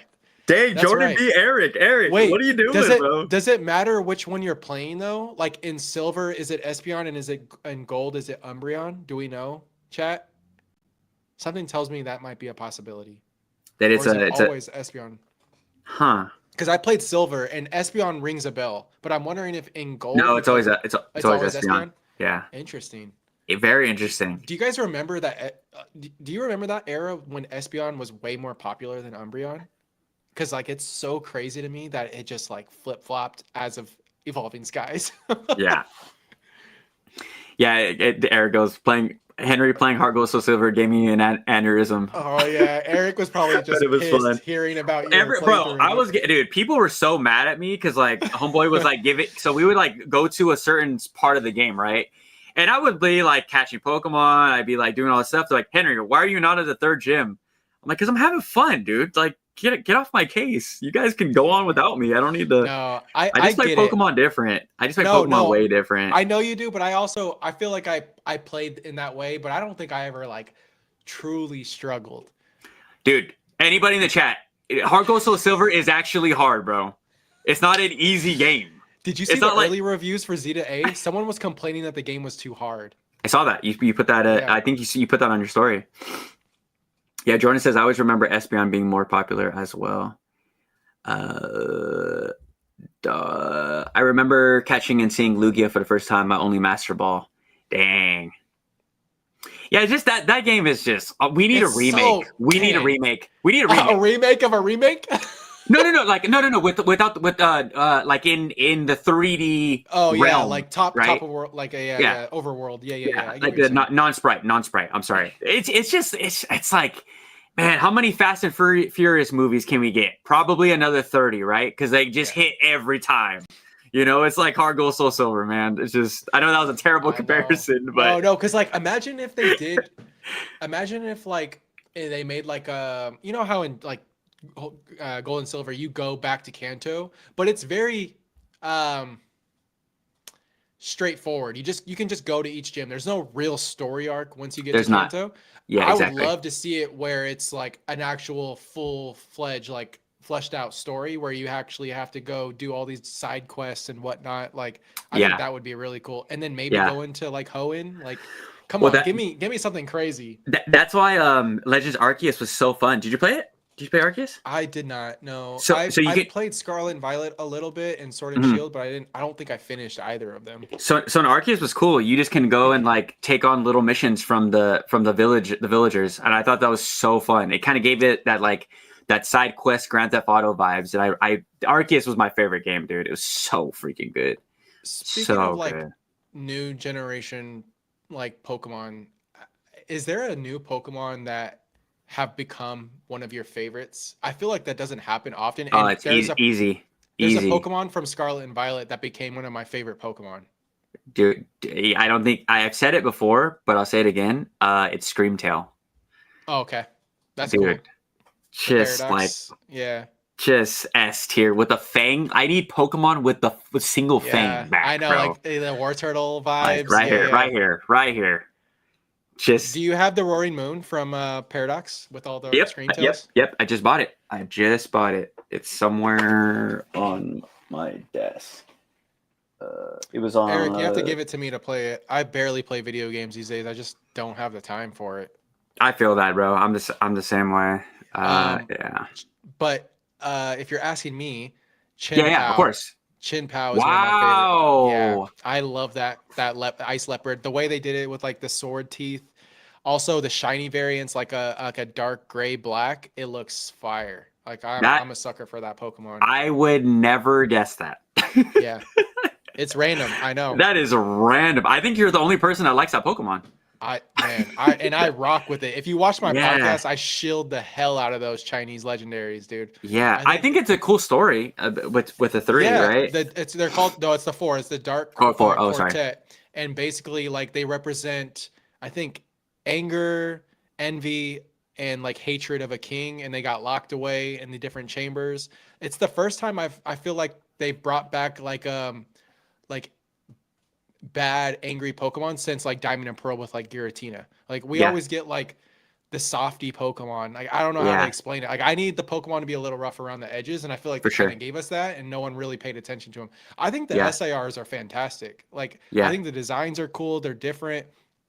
I just think people have a hard time adjusting to new things, and Pokemon is it's loved by so many people that they want to protect it. And so when like new Pokemon are introduced, they are always like met with a little bit of a buffer, and like people can't. It takes time. Like I think Pokemon, like you've talked about Terapagos, right? Like you think that that Pokemon's going to grow on a lot of people over the next couple years, and I would agree. I think it's different. It's not one of my favorites, but I like it. Me and you talked about it when I was following you around at the card show. You're like, I think. Yeah. You're like, I think this card is going to do really well. I think that's the part of this whole. I mean, dude, shout out to Ern, bro. But Ern always like is thinking 10 steps ahead as far as like the plays. And I kind of started to create my own like system of of certain plays. And it's the Terapagos is such a no-brainer play if you want to grab the the SAR in Trassel. No, Trassel. Oh, you like that one? Well, I'm just saying, just as a Pokemon, it's right? Cheap. Yeah, it's cheap. No, I'm saying you can grab that. You can grab a bunch of those, and you can grab the one in Stellar, right? Because these kids love that Pokemon to death. So why not invest into? There's going to be kids that are going to grow up in 15 years, dude. That are going to want that Terapagos card, and guess who's going to be sitting with a nice little stack? I think that is going to be my first like big play, and that's not even that big, but it's big. It's big for my budget. I think it's big for too. my budget. No, there's a play for everyone. I think that's a good one to go after. I just brought up Dragapult, and I think Dragapult's fire too. Dragon Ghost Pokemon, like come on now. Yeah. Oh, Tinka Tank. That's my girl loves that thing. My girl loves that. That's a cool evolution line. It is. I like how it always wants to hit the Corviknight. Yeah.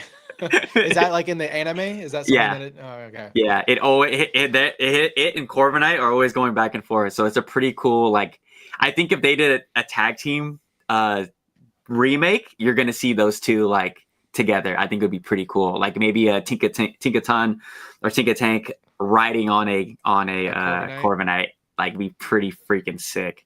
But I agree with you. I want to just go into that. Like I think with going back to that Inferno X Charizard, the SAR, it kind of feels, and I think you feel it too. It's Pokemon's getting a little bit more dark, just a little bit, a little bit more. That card's biblical to me, bro. It looks incredible. It reminds me kind of like the gold cards from Crown Zenith in terms of like, it looks like it gives me like Lord of the Rings vibes. Like exactly. Biblical, like, I think it's biblical. Yeah. It's good. Good way to think about it. I do those. We need more gold cards like that. I don't understand why we've gotten. Can we talk about gold cards from Mega? Yeah, let's do it. Okay, I think they're the biggest bait right now. Same. Anyone chasing that card or like, I mean, everyone's can enjoy whatever they like, but I think that because it's a high rarity card, that's the reason why people are chasing it, because I think those types of cards age like milk personally.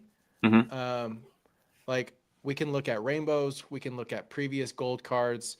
A lot of them don't stand out. It's ones like the Crown Zenith set or like during the X and Y era, like the gold bordered, like I guess you can consider those alt arts like the Alakazam with the Lugia and Umbreon in the Oh yeah. background, or the Gardevoir, or yeah, those types of cards. Like those stick out. But when it's just I like got one right here.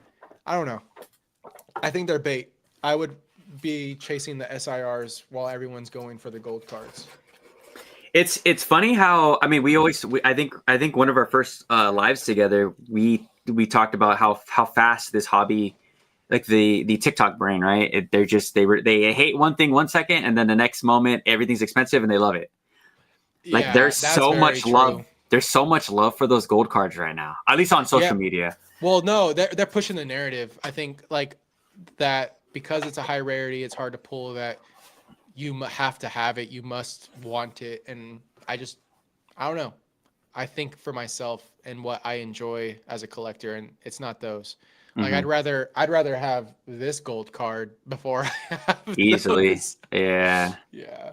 They do, bro. They straight up look like Temu fake cards.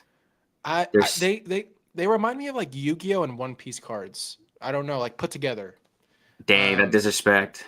I like Yu-Gi-Oh. No, I'm talking about One Piece. Yu-Gi-Oh can F off. I'm talking about One Piece cards. Oh, dude. You want me to, should I open a One Piece pack right now, bro? What One Piece do you have? I guess One Piece right here. I keep it on me, bro. I have no idea what that is, but go for it. Oh, no, I'm just kidding. I'm gonna keep this sealed. Is that an old set? Is that a recent set? It's new. It's crashing. It's not doing too well. But yeah, dude, I'm a big One Piece guy. So I want to look at Eric. I want to what Eric said right here. Biblical gold. Eric brings this up almost every podcast. Eric wants a biblical gold Akira Dragonite. It would be cool. Yeah, I have high hopes for the Mega SIR. Like I really do. Yeah. I'm probably gonna get crushed too. Dude, Jake, what I was telling Eric is like I need like a beam of light and Dragonite's just like flying through the beam of light, looking super biblical, like the Crown Zenith. Like, dude, if we get that, bro, I'm just excited to see for like that beam that comes from its bead on its tail. Like I want to see how it goes beyond the border and like how they use that color on that bead. Like those colors are like the mega colors, like the mega stone colors. It's gonna look crazy. I think Pokemon can just throw a complete like left hook at us and make, because everyone's I think they know how much people hate Mega Dragonite. What happens if they give us like just a super serious Mega Dragonite card? It'd be definitely. Oh, you're right. To flip people. Yeah, no. I think if they do it, man, if they do it right, it's gonna change a lot of people's opinions on Mega Dragonite, I think. Yeah, for sure. And then we're gonna be here, be like, we were here the entire time. Me and Jake, we're showing it. Sensei said Urshifu is pretty dope. Probably one of my favorite new gen. I agree. I think especially the Urshifu VMAX Rapid Strike. That alt art is gas. Yeah. But dude, I'm telling you, bro. You want to show battle styles? Let's show battle styles. I absolutely. Here, hold on. Let me grab some battle styles. Hold on. I got some battle styles around here somewhere. Oh, here we go. There we go. You guys, if you guys want a set to buy right now, here's the investment show. You go buy this right now. It's vintage and it's gonna go to $1,000 tomorrow. I promise. We are shilling battle styles, everyone. There you go. Yeah, I got you. Hold on. 1 second. Battle styles. Let's go. Right here. Keep that thing on me. Let's go. Let's go. Two totally different sides of the world. That English and Korean. Go. Hell yeah. This card is so underrated. So fun fact about Empoleon. This is when they introduced the mechanic for rapid and single strike for the TCG. I don't play the TCG, but something cool is Phalanx and was this Minfu? Minfu, yeah. They both have rapid strike Pokemon cards in the set. So like you'll find like just like a common and uncommon of both of those Pokemon that have a rapid strike mechanic. So I thought it was clever. Interesting. I wonder if anybody on the collection side has like maybe graded because in the TCG, certain Pokemon work with each other. You kind of have to run the same deck with the same Pokemon. I wonder if anyone's ever put those pieces together, graded them together. I don't know. And my favorite right here. Yeah, dude, so insane. This looks like Studio Ghibli style art. Yeah, it's so good. So good. Yeah, I'm all for shilling battle styles. I think it's underrated. Eric, wait, don't shill battle styles yet. I haven't bought the Empoleon yet. That's what I was telling Eric. On the last podcast. I'm like, he's like, yeah, talk about like the cards you're buying. I'm like, no, dude, I gotta buy them first. Like I can't tell you guys all of the plays. I need to have the plays coming first, and then we can talk about it. It's gatekeeping. Yeah. Just look, man. Yeah, I got rid of those this weekend. I got rid of all of them. What did you get for those?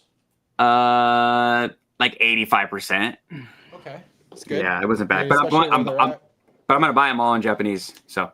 Dude, they look so much better in Japanese. That's ridiculous. Like the texture is crazy. That's what I said, bro. That's exactly the thought process I had in my head. I'm like, they're all the cards that I want to hang up on my wall. Like the Etsy makes these like, the art that Rudy collects, that like old frames. They look like they're in the Vatican. So they make. I want to walk through that museum, dude. He has so much real incredible art. There's people on Etsy that make that style of a frame for those cards. That is cool. Yeah, I need that in my life, but I want the Japanese texture. I'm not gonna get the English; just doesn't hit.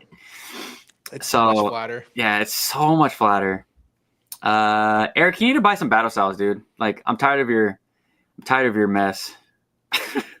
I used to have 2 Empoleon V10s. Eric, you should have got it from me. I sold it. I graded both of those. Battle Styles was so cheap 1 year ago. Everything was so cheap 1 year ago, man.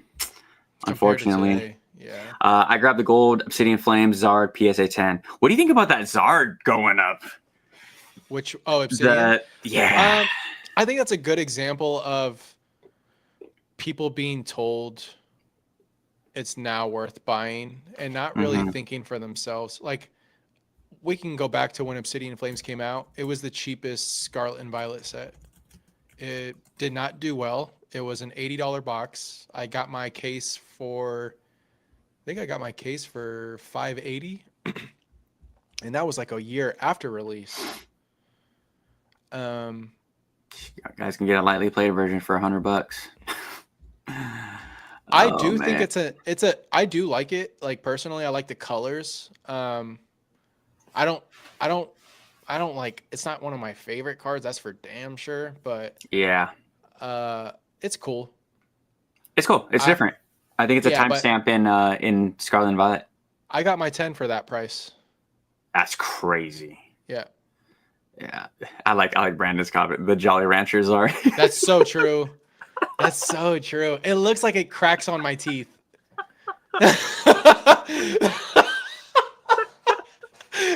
It definitely is sticking to my teeth right now.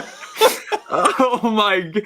What it's like one of those things, bro. Like, what? Now I see that I can't own this card. Brandon, you ruined this. Brandon, you ruined this card for me, bro. My ADHD. Wait, that's so funny. My ADHD can't do Henry's Twilight rotating display, bro. That thing is hypnotizing people. You got to get it off camera. Oh, it's so funny, bro. I just wanted to freaking just josh around. It's just so funny because every time me and Joey talk about like these booster boxes, we're like, it's vintage. It's vintage. It's not coming back. Not gonna get reprinted. Straight vintage. I'll turn it off, guys. I'll turn it off.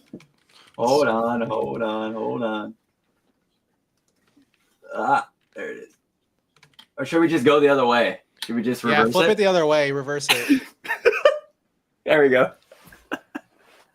It's like one of those random TV channels that are like selling random things at like 3 a.m. just sitting there rotating. The infomercials. Oh my gosh! I saw one of those rotating things on the glass display on Facebook like not too long ago. Have you seen the wiggle ones? Oh my gosh, dude! Have you seen those? You need to go buy like 10 of those and then just have them all rotating on the back in different directions, bro. People will flip on you, dude. I just lose a bunch of subs. I can't deal with this guy. The Jolly Rancher comment is so good. Oh, all right, bro. Look, the two. So I can't unsee that. That card is done to me. The newest one was someone's like, why does the Mega Venusaur look like it's like literally taking a shit? It's like sitting down. It's like holding the toilet and taking it. I saw that card today. I actually really liked it. The colors are hella. I can't unsee it though. And then my friend Sunil ruined the Silver Tempest Lugia. He's like, why does it look like there's a giant fist going up Lugia's? Gosh, I did not see that. He's like, we're like, you're tripping. Because the tail is like squared off. Where's the tail? Where is Lugia's tail in that situation? Oh man. Okay, hold on. That's so funny. Dude. Okay, hold on. I'm pulling up. My gosh, Brandon's hella right though. That reference of you were talking about the Venusaur taking a dump, the Pocket Blastoise, he is definitely taking one, bro. Okay, I'm gonna pull it up. It's like the Mechanic Blastoise, but he's definitely sitting on the toilet. Does anybody just not see anything weird with Lugia's tail? It's a Reddit thread, bro. It's a full Reddit thread of people are like, where is its tail? That's not its tail. Why is it what you see? You clearly see the line. That's not the tail. Where, like, I don't know. It's gonna bother me the more I look at it. What was he saying? Look up the Pocket Blastoise. It's like the gym promo from Pocket. Blastoise Pocket. I think that's Hagonasuke too, if I remember correctly. I might be wrong. It's one of the more popular artists though. Is it just the EX? No, yeah, where he's like a pirate. Pirate? No. Yeah, he's a pirate. Mechanic. Oh, he's a mechanic. He's like in a little workshop. Oh, I thought he was a pirate. Pirate? I thought he looks like he's in a pirate shirt, bro. Put it on screen. I'm trying to find it. I see it right here. Hold on. I'm trying to get big. God damn it, Pokemon. God damn. Okay, this is what you guys get. It's not much, but yeah, that. I need to find a better freaking Pocket. I'm on the images. Why doesn't it pull up anything big? Yeah, he's definitely sitting on a squatter. Well, it's like, how's he gonna? I mean, that's how I think Blastoise just chills on his 15. You know. Oh, here we go.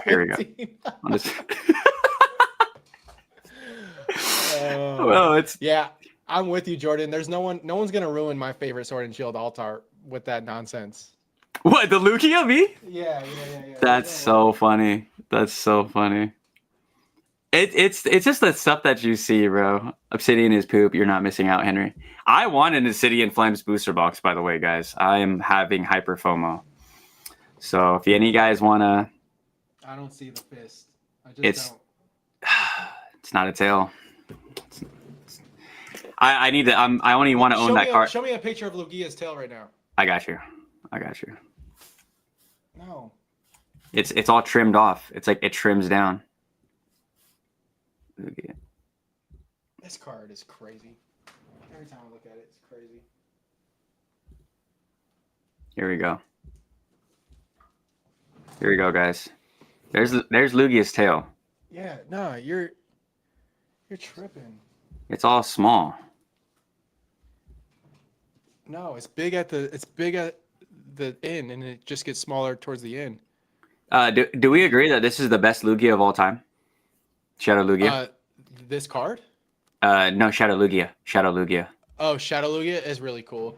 Yeah, I think it's. The one they did was really cool. I think Shadow Lugia is a top 10 Pokemon, and that might be a hot take, but I really, really, really like Shadow Lugia. That was a good. Yeah. Okay. So okay, where are we at in the chat? Oh Hey, yo, that's man, fine. chat had me dying. Dude, my abs hurt. I just went to the gym like an hour before we started. I'm dying. Oh yeah, this dude. Okay, so Mega Absol EX is the most underrated card in Mega. So I'm calling it now. That card's gonna get pumped. Pause. I saw someone pull it today or That yesterday. that card's gonna get It's pumped. really cool. Yeah. Yeah, the Batman the Batman Absol, same as the Noivern. So I believe it's the same artist. I found Lugia arm going. See, Brandon says I generally laughed at the the Lugia arm getting his Yeah, oh my funny. god. Ghastly is crazy too. I agree with Henry. It looks like an arm. And Shadow Mewtwo is king though. Shadow Mewtwo, huh? Okay, that might be a. It's already selling. No, don't. No, the dump. Yeah, I'm not gonna pump the Absol, but I that card is too good, too cheap, Jake, too cheap. How much do we know what that card's going for? It Right can't be now? more. Yeah, it can't be more than the Venusaur. The Venusaur is like 180 to 200. Here, pull it up right here. Yeah, and the one that they pulled at the shop, it looks so good. I wanted to buy it. Honestly, it would have graded a 10. It looks better. 115. Looks better. Is that what it's selling for? Let's see. These people are hitting for under sub 100. No way. Yep. Telling you, bro. This is the most. Guys, don't go run out and pump this thing, dude. Please. There's only 34 people watching. Please don't do this. I would buy a raw copy at that price. That's a good price. Yeah. That's the same price as the Marshadow right now, dude. That's kind of silly. Yeah, it's crazy. This card is so good. It's. What do you think about these pumpers? Just grabbing this hobby one of and those just things you just can't control. People forget how much money is being put into this hobby and like have a hard time grasping that. And it's very easy to manipulate stuff, right? Like it only takes a few people with enough capital to really just like push something up, you know? I just try to figure out. What do you mean? If something gets pumped, I just stay away from it until I kind of see it settle. Like you think about Drowsy, right? Remember when Drowsy got pumped to the moon, Yep. or Persian from Shrouded? Yep, Ghastly, Iron Ghastly Crown, too. Iron Crown. Ghastly's one of those cards that I think it's getting really expensive in a 10. It's like 400 to 500 in a PSA 10 now. Damn. I know, and I think I got my 10 for like 140 just a year ago or a year and a half ago. I like that card a lot. I made a video with that card included. And it's because of that. I call them evolution illustrations because it has the entire evolution line. And I think cards like that, just like they stand out over time. I've always said that Ghastly is one of the best illustration rares from the Scarlet and Violet era, in my opinion. Yeah, no, I agree. Y'all gotta see the temporal. Yeah, like okay, so David was saying right here, pumping dumpers from crypto, dude. So I'm in a few pretty big groups, and a lot of people are buying One Piece and Pokemon. So I was very I didn't believe it until I entered these groups, and dude, there's a lot of people that are entering Pokemon because of just the multipliers.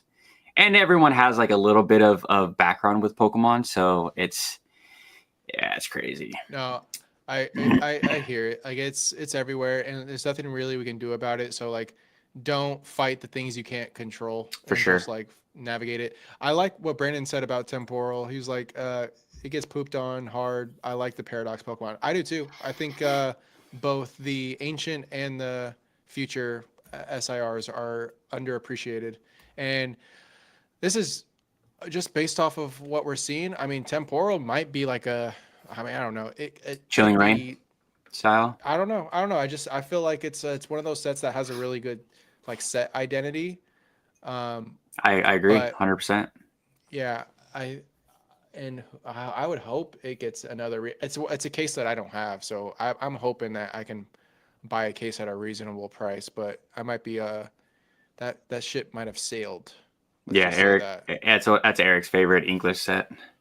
Is a temporal. Is there any booster boxes you're looking to acquire, or cases of booster boxes that you, besides maybe a temporal forces, that you're keeping your eye on, or just? So the only cases I got full transparency, the only cases I have are from Scarlet and Violet. I have a single box of every Sword and Shield set from Vivid Voltage forward, and I don't plan on building up any more of that. Honestly, I'm okay with what I have because like I learned a lot from my time during the Sword and Shield era, and I'm just going to move that into sets now instead of trying to backtrack. Like Mhm. it's like just don't look back and just keep pushing forward. That being said, for Scarlet and Violet, I have Scarlet and Violet base, Paldea Evolved, Obsidian Flames. I don't have Surging. I would like to have Surging, and then I have two. I have Destined and I have Mega Enhanced. I think that's it. Damn, I thought I had 6 cases. Did I say 6? Destined, Mega, Obsidian. I'm missing one. Anyways, yeah. Oh, Journey. That's what I have. Oh, nice. Yeah. Yeah, but I would like to have Surging. I think Surging is probably.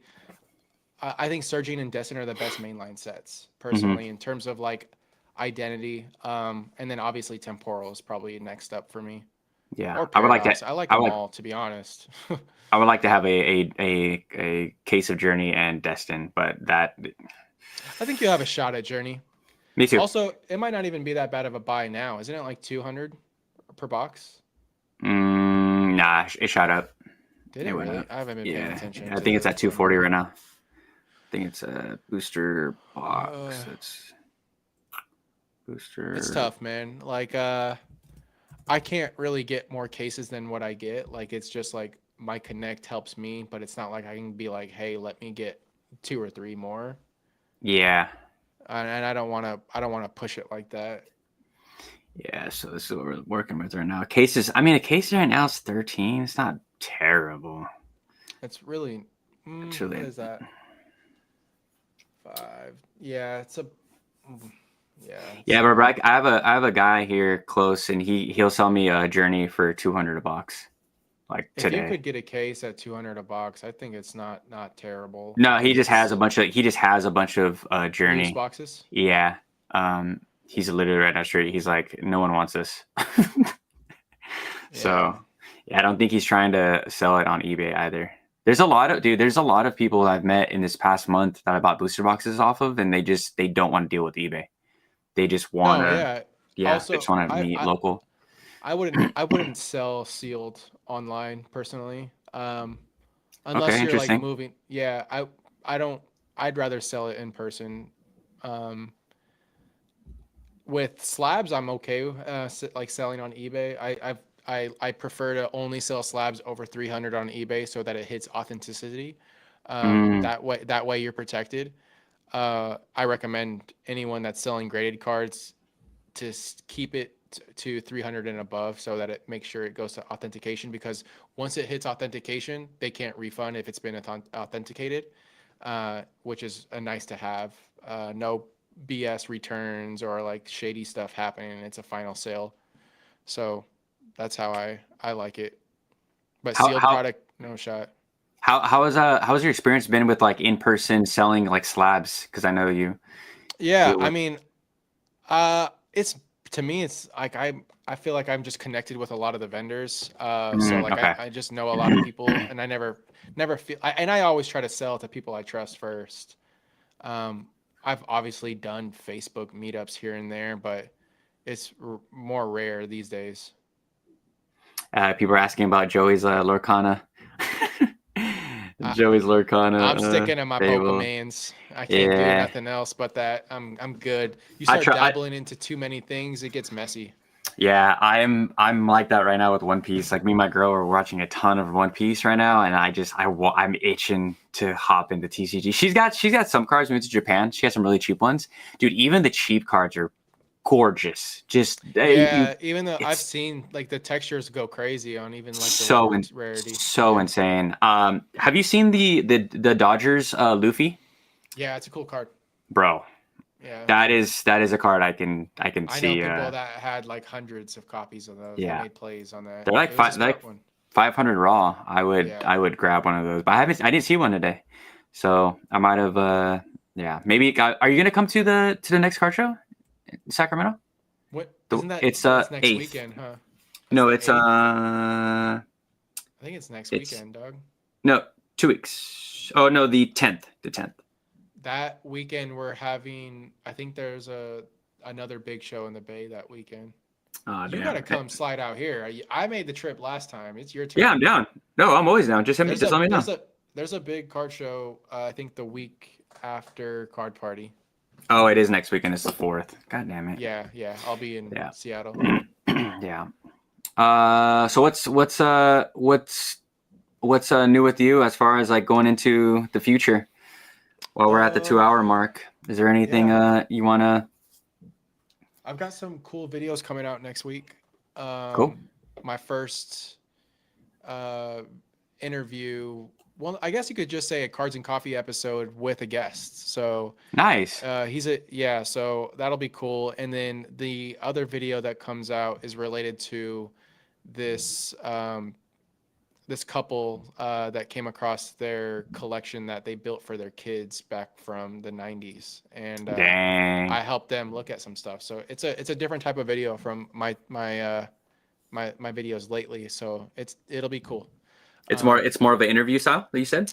Little bit. It's a little like I got the two microphones. We're Hell chatting. yeah. And you get to, Hell it's yeah. different. It's different. And Yeah. I go.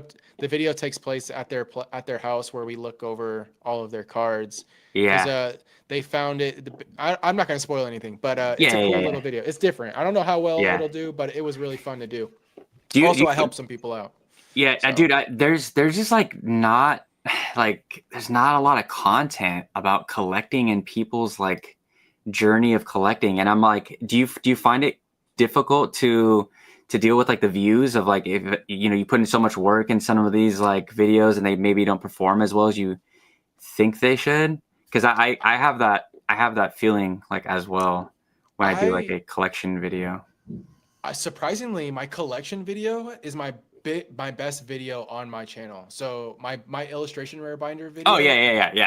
That one got 10. I think it got over 10,000 views. That's the first Crazy. video that's ever done that for my channel. I mean, it's funny. Like when I started my channel, I felt like, and we talked about this early, Henry. You liked when I just kind of like shot from the hip, and like in my first few videos, I was so like, how do I like frame the way I'm talking about these things? And I was a little too scripted, and I felt it. And I started to like push away from it because it didn't feel natural to me. And it's like one of those things, like you don't know it until you do it. Like you got to figure this stuff out like as you're doing it, because like content creation is scary as hell in the first place. So you're putting yourself out there, but then how do you find your own lane and like I don't know, you build out your own path, and I feel like I'm actually finding my groove a little bit. You definitely found your groove, bro. I appreciate you. Yeah, I'm trying. definitely. I'm really pushing.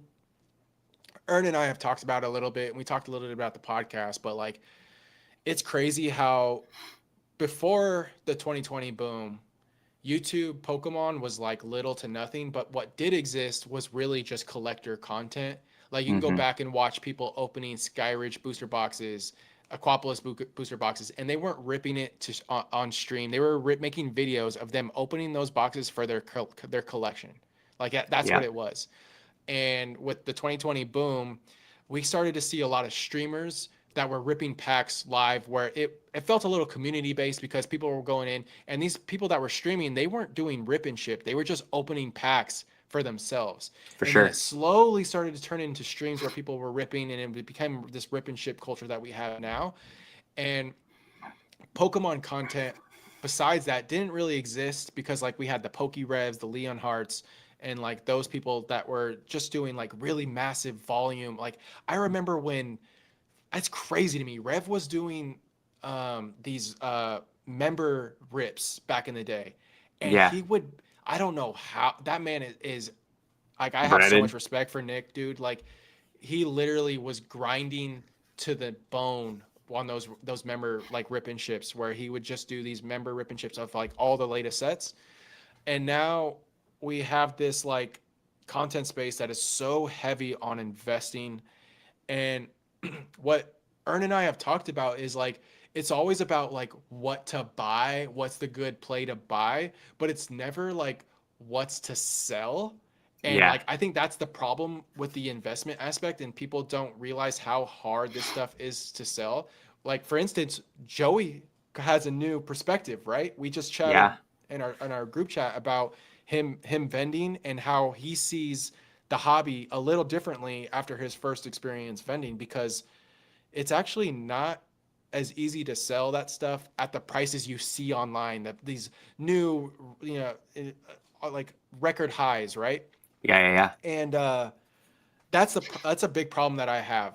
And then for me, I'm a collector. Like I'm passionate about Pokemon. It's not about how much money I can make. It's about how can I keep this hobby alive for me and enjoy it no matter how crazy the market is. Mm-hmm. So I I talk about plays that I'm making, and I'm actually showing you what I do. Like I made a video of all the Lucarios that I bought, and I'm Yeah. like, Yeah. I Yeah. like this card, I believe in this card, and I went and made a 45-minute video of me pre-grading them all. And it's just like it's going to click with some people. People are going to enjoy it. Some people aren't. It's not content that you make is not going to be for everyone. The content I make is not going to be for everyone. But Facts.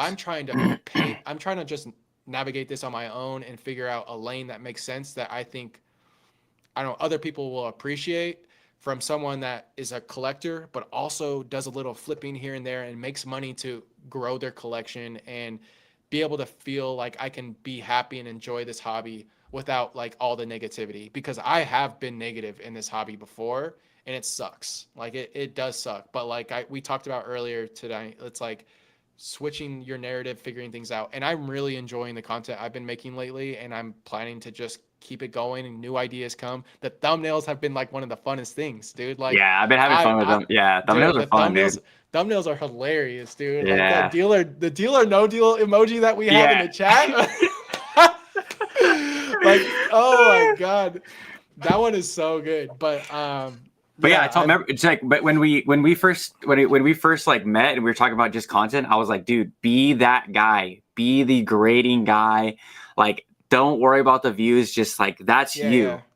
like that. Yeah. Like I tell people all the time, I'm like, dude, Jake's a walking encyclopedia when it comes to the grading and the plays and like just I dive. love this stuff, man. Like I Exactly. like learning about new things in the hobby. Like I don't know everything, but like Yeah. I learned a lot of things from just the legends in the hobby. Like I think at Rusty TCA Gaming, that man's like I have so much respect for him. I'm hoping I get to meet him at Card Party. I know he went to the East Coast one. Rumors he mentioned he might be coming to the West, and so I'd like to just like chalk it up with him, because like he's helped me figure out things in this hobby that makes sense, and just like trust your gut in how you collect, how you grade.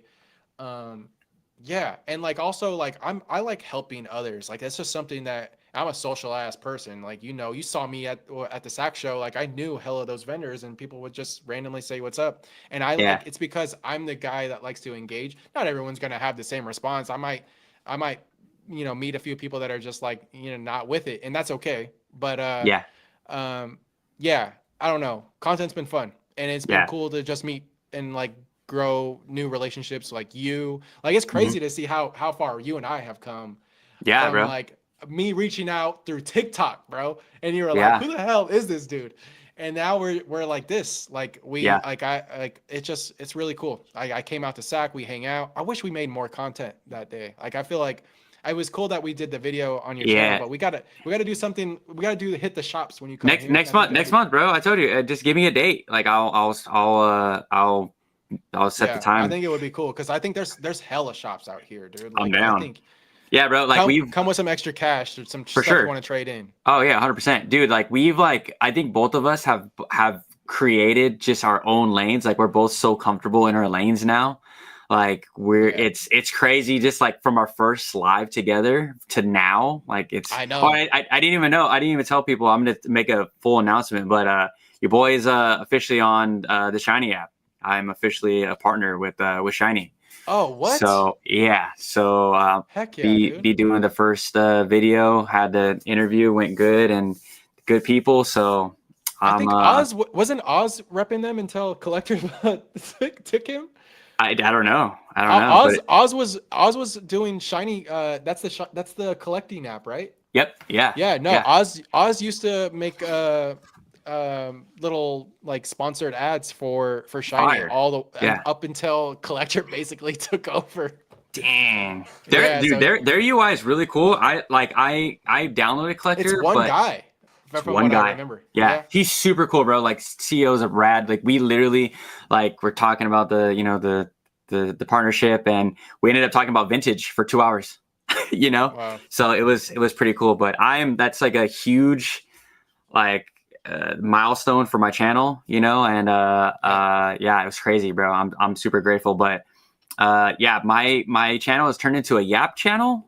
But I was telling Joey. Having fun. Yeah, bro, like I'm telling you, like you can literally throw this EV card in front of me, right? This promo. I could literally make a 60-minute video because like to me, this is like freestyle rap. It's like I do my day, I have these thoughts about Pokemon, I watch these earn all these people, and I just come back, sit in my little corner. I can hella see like when you're like riding on a high on your video, like when you're making content, like you totally just like you get in Yap mode and it's just like full send. And it's over. It's over. Love that about you. Yeah, it's freaking over. But yeah, thanks, Brandon. I haven't announced it yet. I'm gonna be making a full video talking about it. My partnership with Shiny. So shout out to Shiny, dude. I'm gonna hoodie coming soon. Your boy's gonna be shinied up, but the app is great, dude. I just inputted my collection, so I'm juiced. But I never thought anybody would want to sponsor me, so I love that. I'm cool. Dude, congrats, bro. Yeah, thanks, bro. I have a small but mighty accomplishment too on YouTube. I just hit 1K as of today, hell so, yeah, dude. Let's go. Next step is 10, so I'm gonna be here for a while. Yeah, bro. Is it? Did you get monetized yet? I have to apply. Oh, I have to apply like as of like today. Like I should probably do that this weekend. But it takes like 3 days for them to approve. Yeah. Yeah. No, it's cool. Prepare for everyone for me to sell out, guys. You're like, damn, Jake went from making 15-minute videos to 45-minute videos. What the hell? Hey, no, my videos. It's so funny. There's a bro, you're gonna print. No, there's an ongoing joke about my videos because I'll be like, short video today, guys, and it's like 40 minutes long. Like sometimes I just don't want to cut certain things out because it doesn't make sense to. Like even if it's choppy, like I feel like it's just necessary for the video. And I mean, it is what it is. I make short videos here and there. I try to at least. That's what the carbon copy is for. Yeah. Dude, the monetization on the long form videos it's pretty good. So I think you're gonna do great. And I know it's not about the money. I know it's not the money. To me, I just like it's crazy to see like some of the comments. I think I sent one. I don't know if I sent this one to you, but someone wrote like an essay out to me, and then our first podcast. If you go to that first episode, someone wrote a crazy message for us, and to me, it's just like it's so weird, man. And I go to local shows, and there's like people that'll come up to me here and there. It doesn't happen often, but they're like, "I just watched your video," and I'm like, it literally doesn't click in my brain right away. Like it's wild. It's wild. Guys, look, I'm gonna look at you guys straight in the camera. With me, it's all about money. All about. People are like, "Oh, Henry's like so down to earth. He's so transparent." Guys, it's all about the money. I'm gonna sell out. I'm telling you right now, Henry, Eric, I know you're still in here. If you guys do not make it to Card Party next year, I'm throwing hands with both of you. Like I'm so like you guys need to come to this event. It's the best Pokemon show. That was on is. Eric this year. Eric's in the chat. All right. I want Eric by my side at Card Party. It would be cool if you guys, because like if you guys did a podcast there. That's what I was saying. That's what I'm saying. There's people that through the internet that are going to be there. Be like I'm planning to do a Cards and Coffee with Tucker. So let's go. Yeah, he said he'd be down. So I'm hoping it works out. Yeah, dude. Why don't you have Tucker on the pod, or just you a one-on-one sit down? I'll talk to him about it. He has his way of making content, and I respect it. But like, for those who don't know, Tucker is Pokebeard. He's a friend of mine. And most likely we'll be doing a Cards and Coffee episode with me. We'll just be chopping it up, pre-recorded. We met last year at Card Party, and it's a solid dude. Like I respect the hell out of his grind. He's been a huge supporter of the channel, and he like that level of like commitment to content, and also like his What If Wednesdays really do help a lot of people that are new to the hobby, like every Wednesday. And like, dude, the dude's literally uploading like Joey, like them two are both like on the grind, like 6 a.m. this time, every day, this day. Yeah. And I think that's another thing. Like you guys have all motivated me to stay in that grind. And I think you mentioned it in the live last night, or with drops. You were like, I'm in a group chat with people that just keep me motivated to keep the stuff going. So yeah, it's cool. Yeah, I sometimes I post too much content. Dude, a couple of times I post 3 times a day. Like I was talking to Drops on the last live, and he was like, "Bro, I just don't want you to get burned out." But I'm like, dude, I'm doing 3 videos a day. Sometimes I'm doing a music production tutorial, and then I'm working 6 hours, and then I go to the gym at 2:00 in the morning. Like I'm burnt out is not in my. It's the ADHD. Sometimes the burnt out helps with the ADHD, the hot takes in the videos too. Like you might just go off the rip and pull something out of your ass that works for the video. Yeah, I'm telling you, bro. ADHD is my freaking superpower. It's crazy. I remember me, you and Joey were talking about how many videos we made. I think you made like 4 in one day. I shot scheduled 4 out. Videos. Yeah. I need to do that again soon, because like I built enough padding for like 3 weeks, and I'm down to just a week and a half now. So I need to like, I was literally 8 a.m. to like 5:36 p.m. I recorded 4 videos. So then remember my response? I was like, Jake, I don't want to be that guy, but I literally just shot 8 videos in one day. Yeah. You're a demon, dude. I mean, but it's totally different, bro. It's like your content is like I shot 3 Cards and Coffee episodes in one day. Holy crap! How much coffee was consumed? The decaf. That's why the decaf comes into play. Yeah. Yeah, bro, it's crazy. But, it's a grind, and I'm learning that. But like, I'm finding ways that it works for my schedule, and I make stuff that I enjoy, and I think the slide deck videos have been hitting for some people. So I'm gonna keep them no, I like those videos. The Journey Together one drops this week. So hell yeah. Brandon says, let me know when you'd like me to come on again. I love to chime in on all the Japanese cards you're putting up. Dude, Brandon, anytime, bro. I watched his video too. Dude, Brandon is freaking awesome. He is freaking awesome. So anytime you want to come on, dog. Like the stuff that stokes me out is talking to people on the whole other side of the world, and got to experience completely different perspective. Bro, it's insane. And that's what gets me so juiced on Korean products and Chinese products. So it's cool. Bro, Eric, all you need to do is become Instagram famous with your sketch cards. And if I haven't motivated you enough to get this going, go follow Eric on Instagram right now. He has already put up 2 sketch cards. They are fire. If you watch the live with Eric, can you put your Instagram in the comment? Yeah. Eric, so we can so please.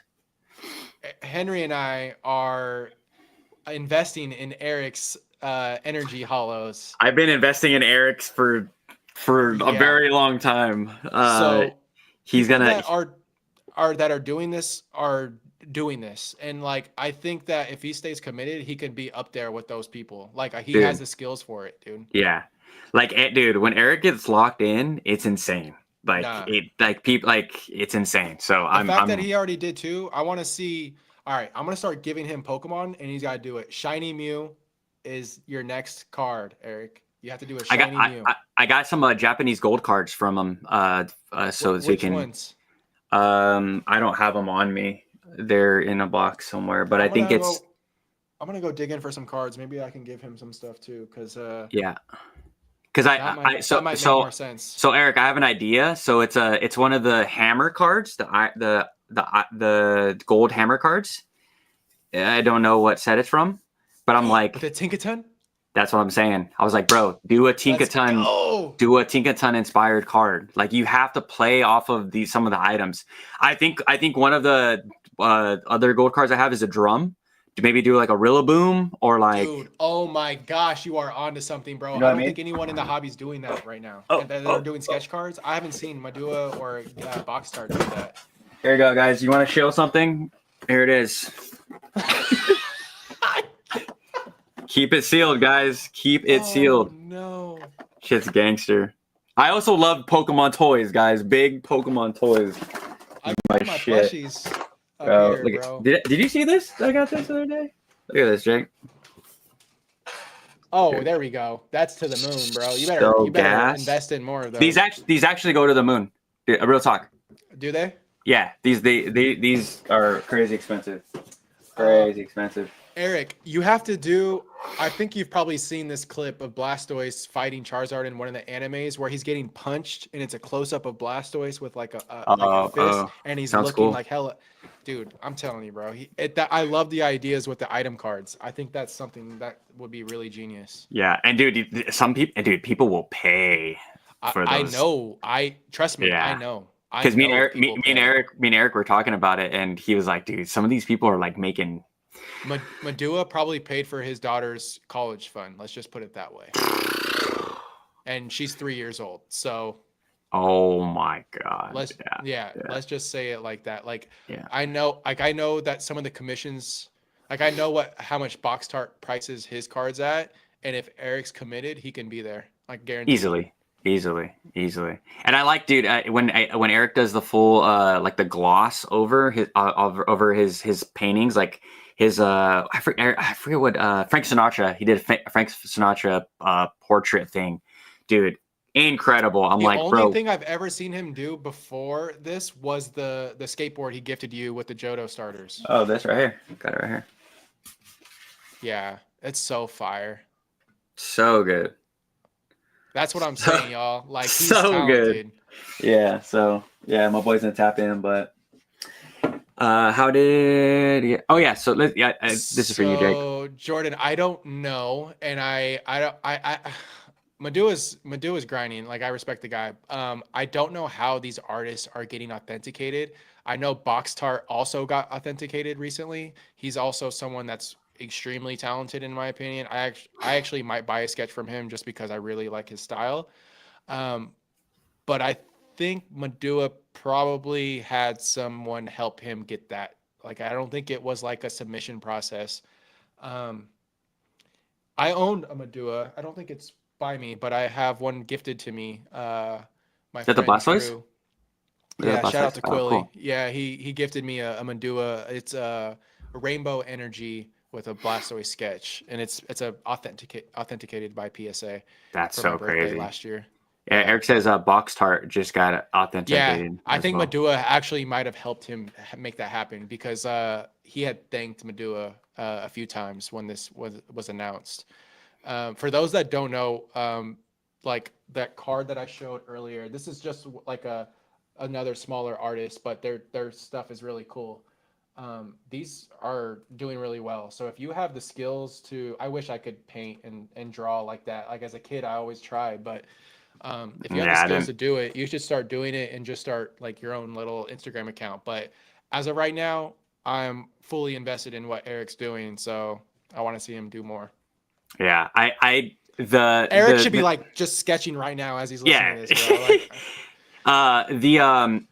the side of the hobby that I'm very interested in, I'm probably gonna deep dive in, is the custom cards. I remember I sent you that one of the Shadow Lugia on Etsy. Oh yeah, yeah. Have you seen Dude, the new ones? Have you seen the new ones? no, Oh, no. dude, they did so there's like this I think they're out of Italy or France, but they have like the printing capabilities of printing like really good proxy cards. But what they do is Yes. they hire like talented artists to do an illustration of a Pokemon, and then they do the design on the template of a card. And they just Yeah. did they did a shiny Charizard, and they did a shiny Lugia, and they're like the shiny Charizard's Delta and the Lugia is Delta. So like it's like a psychic. I think it was it a psychic Lugia? I can't remember. I think it was psychic Lugia, and it's like a Yeah. pinkish purple. It looks so cool. I'll send them Oh, on Instagram. For yeah. those that don't follow me on Instagram, I like to like repost all of these different artists, whether it's like painters, tattoo artists. I love just like getting people's work out there because I know the grind and try to help Dude, my small little Instagram. the amount of talented artists, like I highly recommend anybody that doesn't mess with Etsy, just go look at some of those proxy cards. Like, dude, The so Shadow many. Lugia is crazy. It's so good. And it had like he shows the texturing and it's on a real Yeah, Pokemon card. It's just a sticker, but dude, it's like $20. yeah, Like go yeah. support some of these guys, and I there's feel just like so many amazing artists on investors Etsy, don't dude. do this, man. Like the investor side of the hobby, they don't play with stuff like this. Like it's either like sealed product or they're bust. But like you can enjoy this hobby in random ways, like sketch cards like this from just random artists. Yeah, no, 100%. Or German Brilliant Stars. There you go. I can't wait to show everybody. But the guy's like, he's like, dude, I have German Twilight Masquerade. I'm like, kid, send it, dude. Let's do it. Like that's gonna be There like you go. it's just so cool. But all right, we've been going for 2 hours and 20 minutes. So yeah, Brandon LMAO, the German Brilliant Stars. Let's. Do we want to Uh, give some time for a little bit of Q&A? Just oh, dude, let's do how it. much No, time do you bro, have, Henry?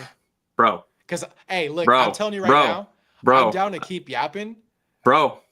I didn't All want to right. keep you. I didn't want to keep you. Oh, I'm telling, dude, I'm solo this weekend. Andrea's out of town. I'm probably gonna be Okay, cleaning the yeah, all house right, tomorrow, doing boring cool. stuff. So like, I'm trying to milk tonight as much as possible. So Pause.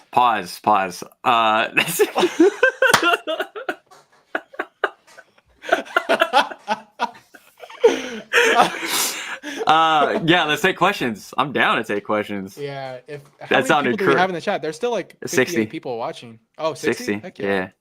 That's so funny. My girl's not home. I'm just gonna. I just want to milk tonight as hard as I can. I mean, as long as possible. I mean. What I'm saying is, I'm down to keep the yap session. Oh, for sure. Yeah. Eric says Henry doesn't work tomorrow, so he's good. Yeah. I've actually been up for over 24 hours. If you guys. Oh my gosh. But I'm alive. I'm alive and well. I just so much. I traveled to Stockton, which is like over an hour away, to go trade all my crap. Oh damn! You drove to Stockton? Dude, it's a $600 deal. Like to get rid of bulk. Yeah, So yeah, I got rid of all the bulk. It was like $643 or something like that, or $34. Dude, it was an instant win. And then I had money for the card show. So, and then shout out to Team Market Joey for the Twilight Masquerade, still spinning back there. So hell yeah. Brendan was asking if card parties in Cali or Florida. So the first year was Anaheim, and the second year was Orlando, and the third year, which is this year, was Tampa and Seattle. So Seattle's coming this October. They announced 2 already for next year, Dallas in Texas, and then one in South Florida. So it sounds like you are going to be able to attend that one, Brendan. And then they're going to announce a third in Seattle, and I'm hoping it's West Coast, hopefully San Francisco, because they haven't done the West Coast like that since the first one in 2023. Okay. I will attend at least one. I promise. Dude, even if I just go by myself. We're gonna roll. No, you rolling with us, bro. Like, okay. Cool. Yeah, definitely. I want to experience one. I remember watching the video recaps of the first one. I was like, that's such a cool idea. The only thing I have with Card Party, I wish they just did one and made it super special. Yeah, I'm kind of concerned that they're going 3 deep, but it also is because and this was Pat's goal from the get-go, was to get as many people able to attend as possible.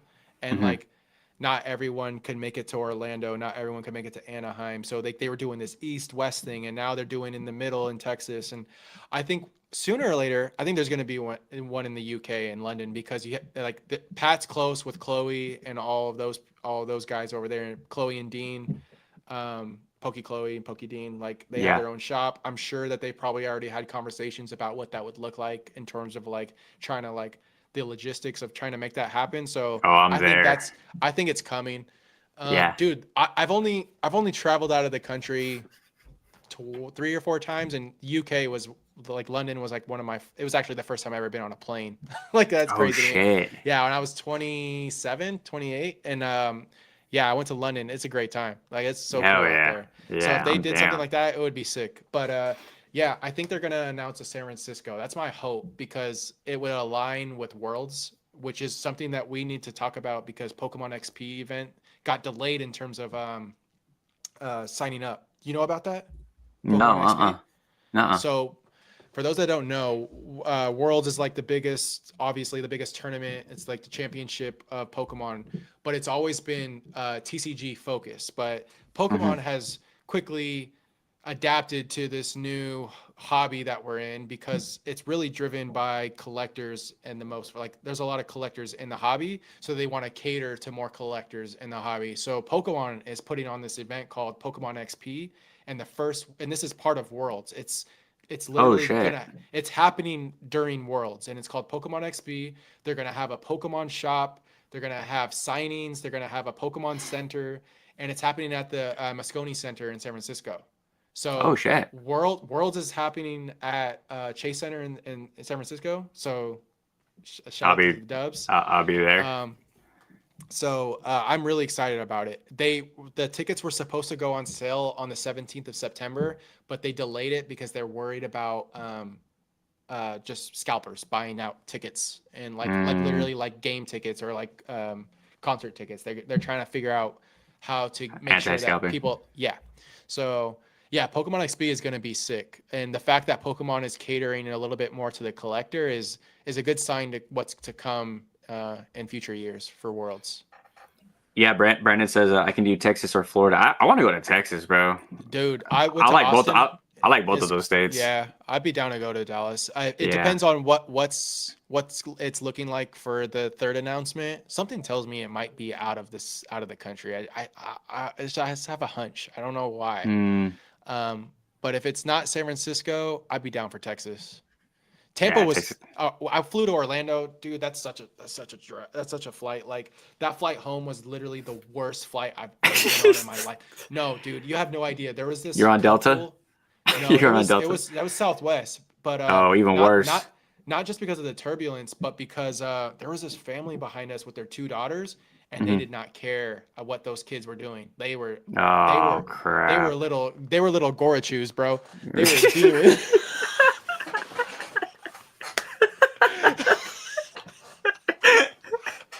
Shut up before I put you in a damn Pokeball. Fuck. Yeah. No. Yeah, dude. I'm hoping it's in San Francisco, but we'll do card party next year in Texas if it's not here. Oh yeah, I would love to go to Texas. I'll go shoot some guns out there, dude. You can rent a helicopter with a Apache helicopter, and hunt boars. Like, wait, what? You go into a helicopter tour, you hop in a helicopter, and you hunt wild boars in Texas. In Texas? That's so Texas, dude. Dude, oh my gosh. I am down. I am super down.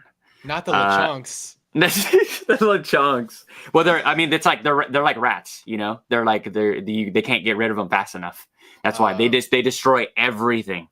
They eat wire. They destroy farms. They dig, and they reproduce like rats, dude. They reproduce so fast. So that's why, and it's fully legal. Like but they can't. I can't say the K word, but they can't destroy them fast enough. Got it. Delete them. Yes, delete them. Yeah. Poke Corner hits. Yeah, Eric. Poke Corner hits the road. I love that. Dude, I love that. That'd be so funny. I mean, we kind of did that when we met up with you and oh my gosh, your boy, Yvonne, Pokéneer. Yeah. He's getting married this weekend. Yeah, Hell yeah, bro! Congrats. If he watches back. Dude, he was such a cool dude. Like, why doesn't he hop? He needs to hop on one of these, bro. No, he's gonna be on a Cards and Coffee episode soon. Oh, cool. Yeah. Hell yeah. Yeah. Yvonne's the homie. Yeah, he's sick, dude. Day oneer. Such good vibes, like right off the bat. Also super knowledgeable on Pikachu's. Yeah. No, I'm not even kidding. Like he's really in the trenches when it comes to like rare Pikachu cards. Crazy. Yeah. Yeah, boars are insanely dangerous. Yeah, boars eat like electrical wire. Like they destroy everything. They're literally they're the Gorachus of the real world. Yeah, no, they're rats, bro. I watched a full documentary, and so my boy Kenny, he's like huge into guns, and he's like, dude, do you want to go to Texas? Said the G word. You just said the G word. It's fine. He's like, yeah, do you want to go to Texas and do this like boar hunting safari thing on a Apache helicopter? I'm like, dude. You kidding me? That sounds like the most American thing ever. Like some Tropic Thunder style, dude. Like I don't. Wait, use a bow and arrow? Like what do you just shoot bow and arrow?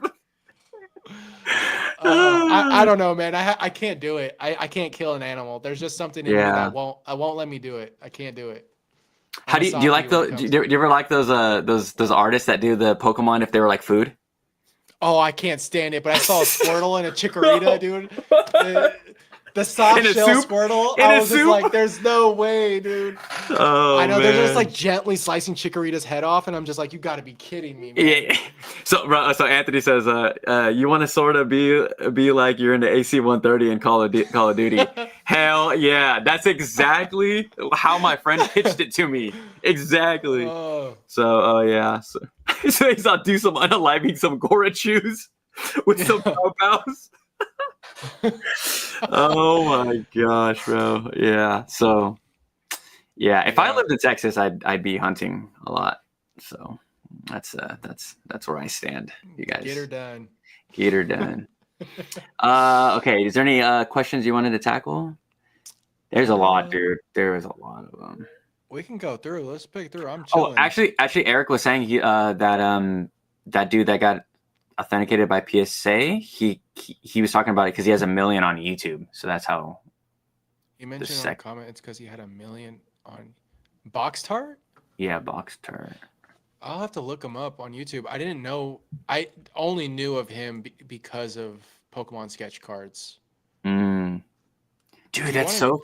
Can you go to his Instagram? Not on this computer. No. Okay. Let's see. Let me see if I can.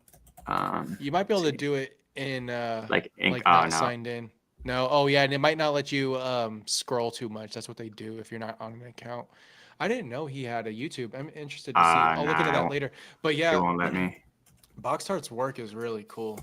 He has like 4 different tiers, and he has like a whole PDF in terms of his pricing. If Eric wants to get to that level, I'd help work out the PDF for him so he has like pricing. Bro, Eric can make so much bread. It's not even funny. Yeah. Okay, so I found that shadow card. Oh yeah, the shadow. Yeah, I want to show everybody. So it's so cool. So this one's really cool in the Silver Tempest style. I've never seen that one. Also my VPN is in Sweden, so if it looks everything's in Swedish. Whoa, I've never seen that. That's pretty cool. Yeah, that's pretty awesome. But this is the card we were talking about, Jake, right here. Don't go buy this because I need to buy it first. There's only one left. It's so good. Don't buy it. Actually, I'm gonna buy it right now before people buy it. I'm not even playing. It's a really well done proxy. Yeah, they're great.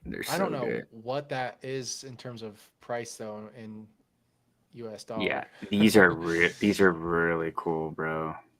Yeah. I think there's the only Shadow Lugia we got was that jumbo card. It's the only real Shadow Lugia card that we ever got. Let's see. Dang, I can't even find it on my phone. Did you guys buy it already? Did everyone buy it out? Dang. Was there another one? I think that was it, bro. I think they already bought it. People buy it already? Oh, they also have the Giratina from on here. Watch. Like, dude, Cookie. Cookie's the artist he's talking about. I follow Cookie as well. Dang. Dude, this card right here, Jake, like insane. Oh, here we go. Oh, yeah. Here, bro. Oh man, that is cool. Like, yeah, dude, it just goes to show like what's possible, and that's why I think there's going to be a really cool Dragonite card. Biblical, bro. Biblical. This is biblical. This is like that. Yeah, that feels very like canon. Like it feels so like it's like from you playing Silver or something. It's so insane, dude. Like and then we get freaking, some of the cards. I mean, we get a Rotom SAR. You know what I mean? It's the fact that we got that many Rotoms lately. We got the Lost Origin one. We got the Illustration Rare, and I can't remember which Scarlet and Violet set. And now we're getting another SIR. Like, yeah, you're right. Like, someone at Pokemon really be pushing Rotom. Really, I think Dama made a video. He's like, what? He brought up all the Rotoms that have been in circulation. There's so many Rotom cards. Yeah. Tina, let's see this Giratina card. Yeah, Drowsy. I think I follow Drowsy too, Chris. I follow a lot. GIU is another one. I think it's like drawn by GU or something like that. They're really good. They're really, really good. They just did. Man, I wish I can share my screen. I'll have to figure that out in the future. But yeah. They did the box art like Pokemon from Red, Blue, and Yellow on gold like gold energy border cards. It's crazy, like the watercolor style of like Blastoise, Charizard, and Pikachu. Mm-hmm. The boxes, they look so good. I think Eric like commented on it because I had reposted the Charizard. Yeah. He's really good. Yeah. Usually on these Saturday Night Lives, I'll like go into stuff that I've been like looking at. So I guess we can do some of that. But yeah. add some stuff that I think you might like, Jake. So peep this one. I should check how much battery is on my phone because I might have to. Bro, peep this. Give me 1 second. Like, okay. 2014 Pikachu XYP Battle Festa promo. Is that? Is this? That's not real. Is it? I've never seen. Wait, wait. That is real. What am I saying? Yeah, this is real, bro. I just don't remember seeing Sylveon in that card. Or Pancham. Yeah. Is that a Mega Lucario or just Lucario? It is standard. Oh, I don't know. He has red. Does Lucario have a red glove? I don't remember. I don't remember either. But yeah, I wonder if this got pumped. I mean, all the Festa cards are really pricey now these days. Yeah. My favorite is 2016 though, with the Gen 1. This from SF. Yeah. I'll show you other stuff I've been looking at lately on the colors on that card are really cool. So peep this. I've been in a bidding war with a few Chinese people on eBay, dude. I think this card just looks cooler in Chinese. It just looks, I don't know. It feels like it represents Giratina. Exactly. Yeah. You know what I mean? Does that make sense? Am I crazy? Yeah, no, because you can't read what it says, but it also like the characters like spooky, it makes it it's spooky, but also like if it came from another realm, like I exactly. Yeah. So yeah, just stuff like this, bro. I'm just getting hyped. I mean, there's a lot of good Chinese stuff that's coming out, and could be a play, especially with the Altards. I wonder what those go for graded. I wonder if those are ever going to be a play, but who knows? Maybe I'm the Korean Chinese guy that has like. I mean, Chinese took off with all the exclusive. What are your thoughts on like the gem packs? Like, I don't like let's just start off with the booster boxes. I hate them. I think they look not collectible whatsoever. They look so lazy. But the cards are okay. I don't like how many reverse styles they have. That's like way too many. That's like 4 or 5 reverse styles. Oh, Korean has just as many. Many. They have like scattered texture. Like there's so many different style. But the simplified Chinese stuff, honestly think it's just straight up market manipulation. I don't think that.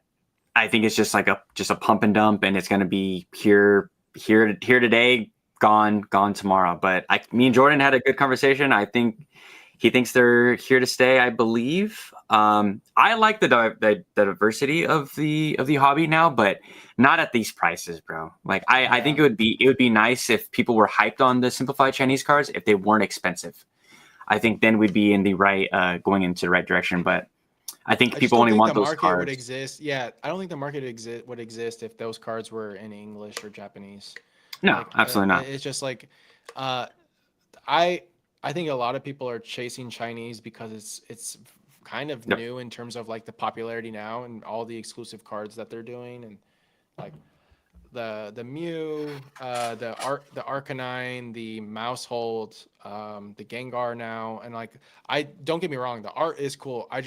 I can't dabble in other languages because it becomes a rabbit hole, and like you know what I mean? Like to me, like I only do a little bit of Japanese here and there. And trust me, like there are Chinese cards that I would like to have. Like I really like the Arcanine, the Terra Arcanine. So I think good. That card looks so good. Yeah.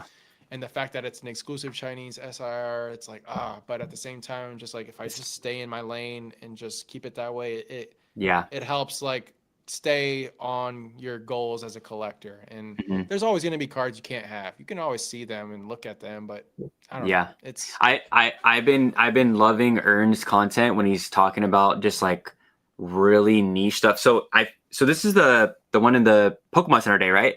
This is a Ern recent play.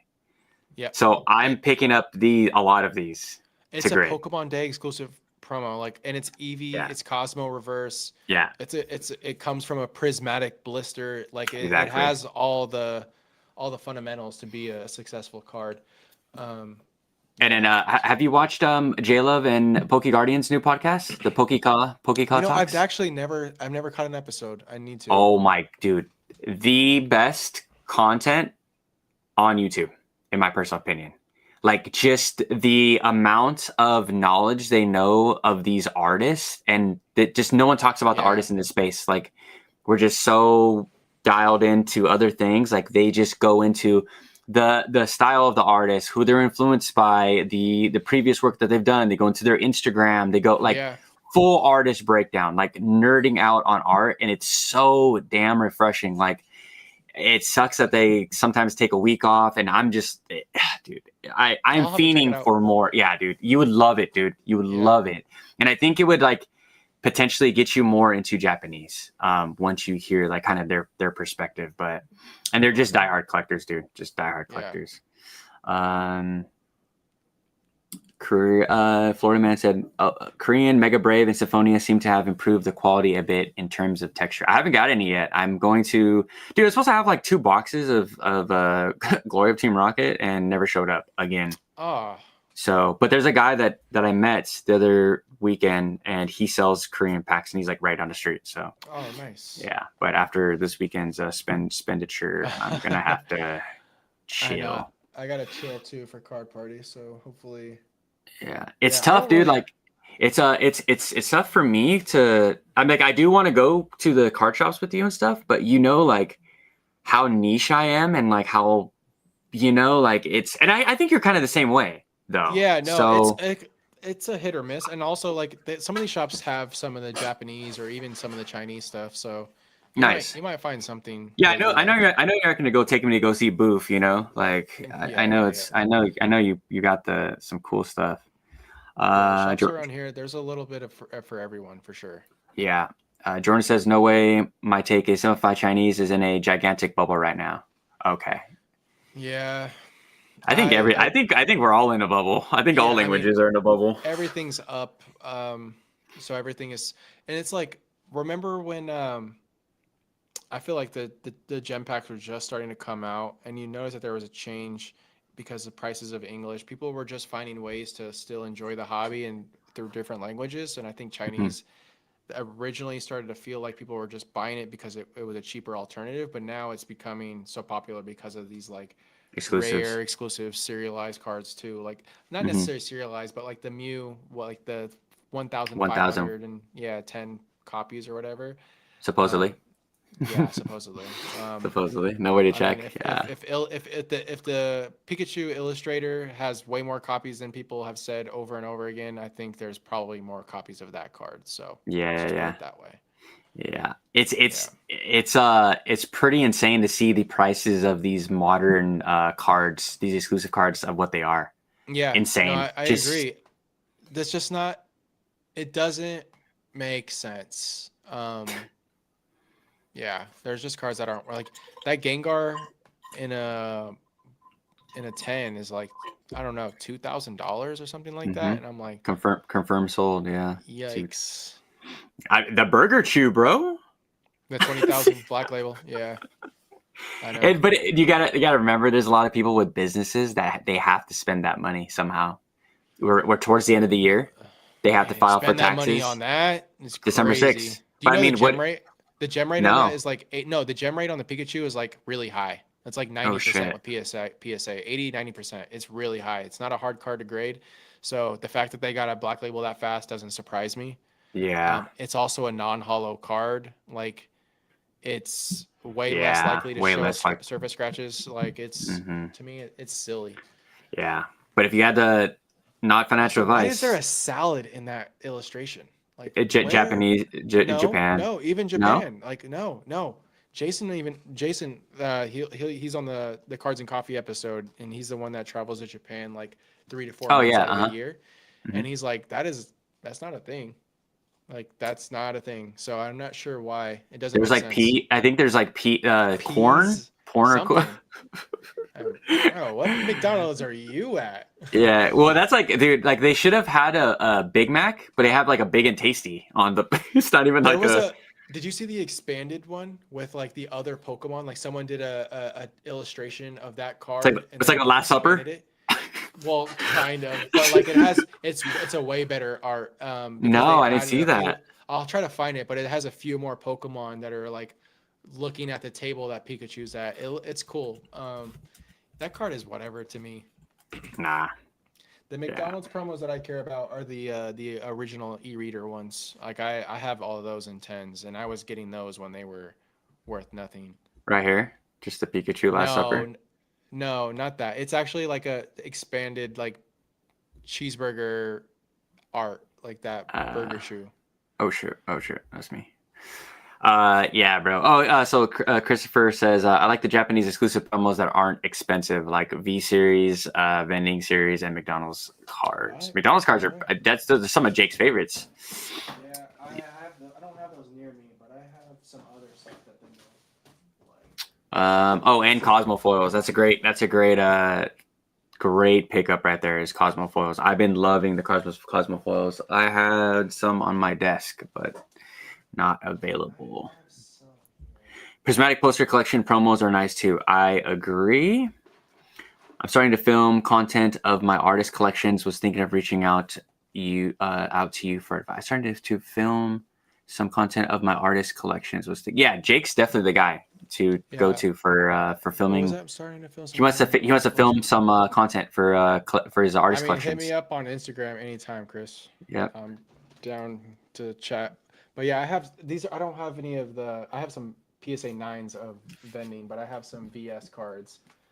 Some of the rarest cards in the hobby are actually the English VS cards. There's not very many. I recently just posted a story from someone else of an English ferret, and it's like asking $30,000, but it's like my gosh. But it's actually that rare. I love this Game Boy promo. Same. And then that shouldn't be there. And then some of the vending cards. I have more here, but I was working on a 9 set of all the vending cards because it's like really affordable. Brandon says, guys, don't underestimate the Chinese population and the Chinese desire for capital flight. Their housing markets are crashing. They need a new vehicle. That's I'm not surprised. There's a lot of money coming from overseas into the hobby for sure. Definitely. I can't wait to have Brandon on, dude. I can't wait. It's just so much insight over there. Florida Man says, I'm sad that every jumped on Simplified Chinese because I was enjoying those low prices. Sun and Moon era cards are still a good deal in Simplified Chinese, though. Traditional Chinese is also a hidden gem. Traditional Chinese is expensive, though. That's always go Simplified Chinese. It's way cheaper and it's newer. And then Jordan says Pokemon is not popular in China. Yeah, they're trying to make it popular. That traditional Chinese 5th anniversary box is sick as well. Traditional Chinese is pure and free of manipulation, but retail is higher than traditional Chinese. Retail is higher than simplified Chinese.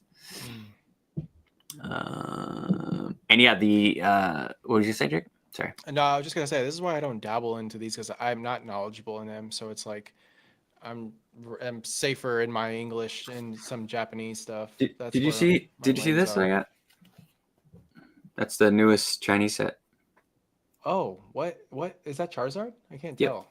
Yep, Charizard. Yep. Oh, is it a Terra? It's a Terra. Oh, I see it now. I see it on the bigger screen.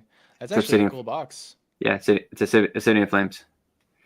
That's all behind they are. It's like the same size as like the Chinese boxes, right? Like roughly the gem pack boxes. Oh, the gem pack box. Yeah. They're just. I think they're the same as Japanese. Let's see side by side. Yeah, same size right here. Oh yeah, that's cool. Yeah. So I've been collecting these. $30.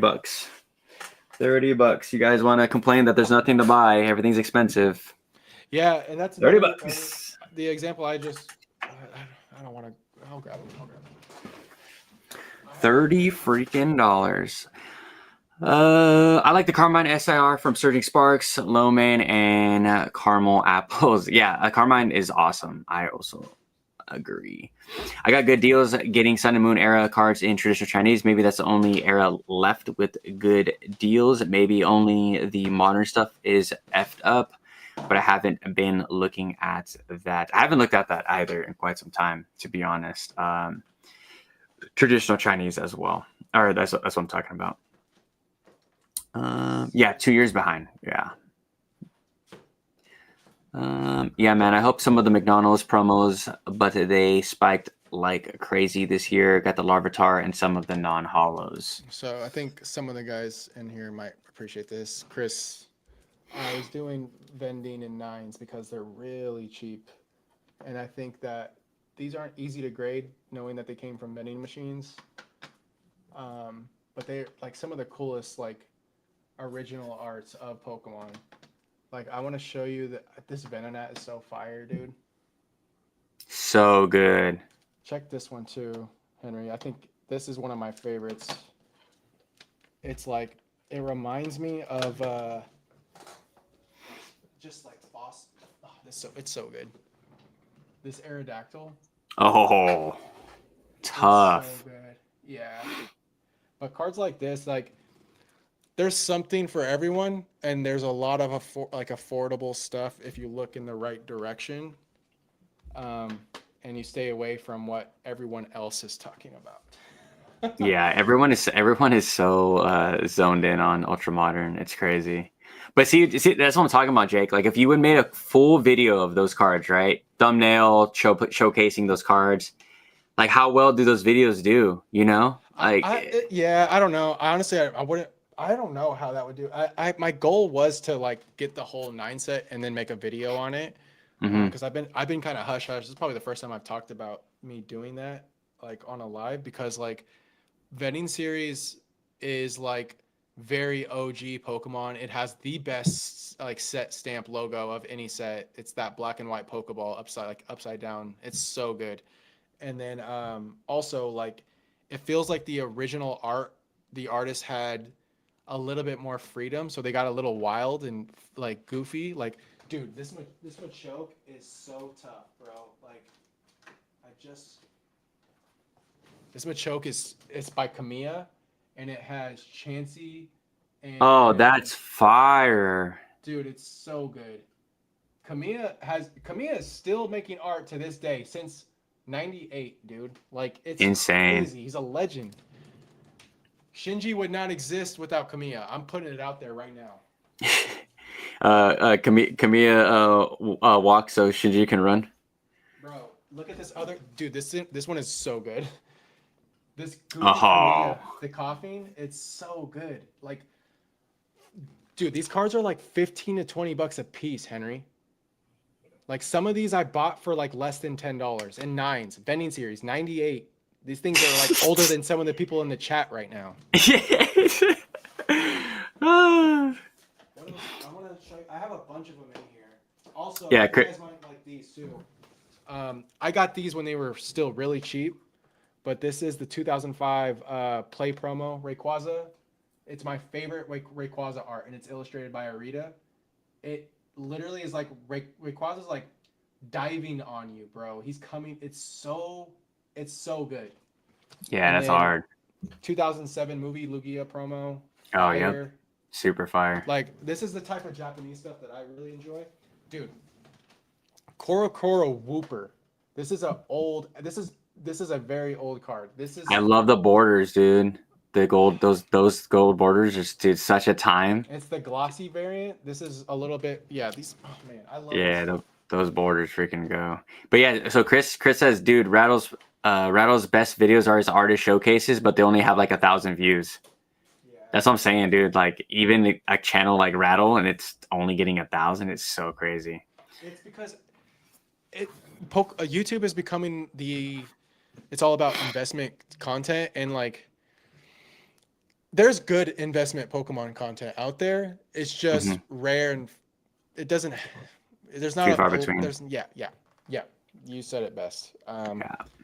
And I just don't want to contribute to it in that way. Like it's not what I enjoy watching, and I want to make content that I would enjoy. Like I like to do like a little bit of educational, but also just like talk about my experience. And the one of my biggest reasons about like I wanted to do YouTube was just documenting me as a collector, what cards I have, my thought process during these different points in the hobby. It's just like, I don't know. It'll be cool to look back when I'm old and gray. You know what I mean? For sure.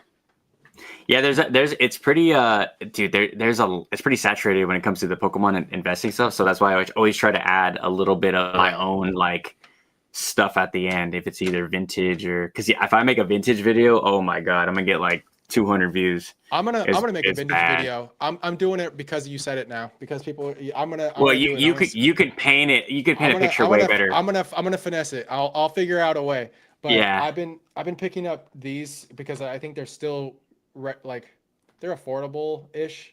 But the Trainer Gallery Umbreons, like I just picked up a second one. I graded one. I graded like these are the Umbreon I got one right. VMAX. I got one right here. I just purchased one. Which one? The Umbreon. Boop. I graded. I want to.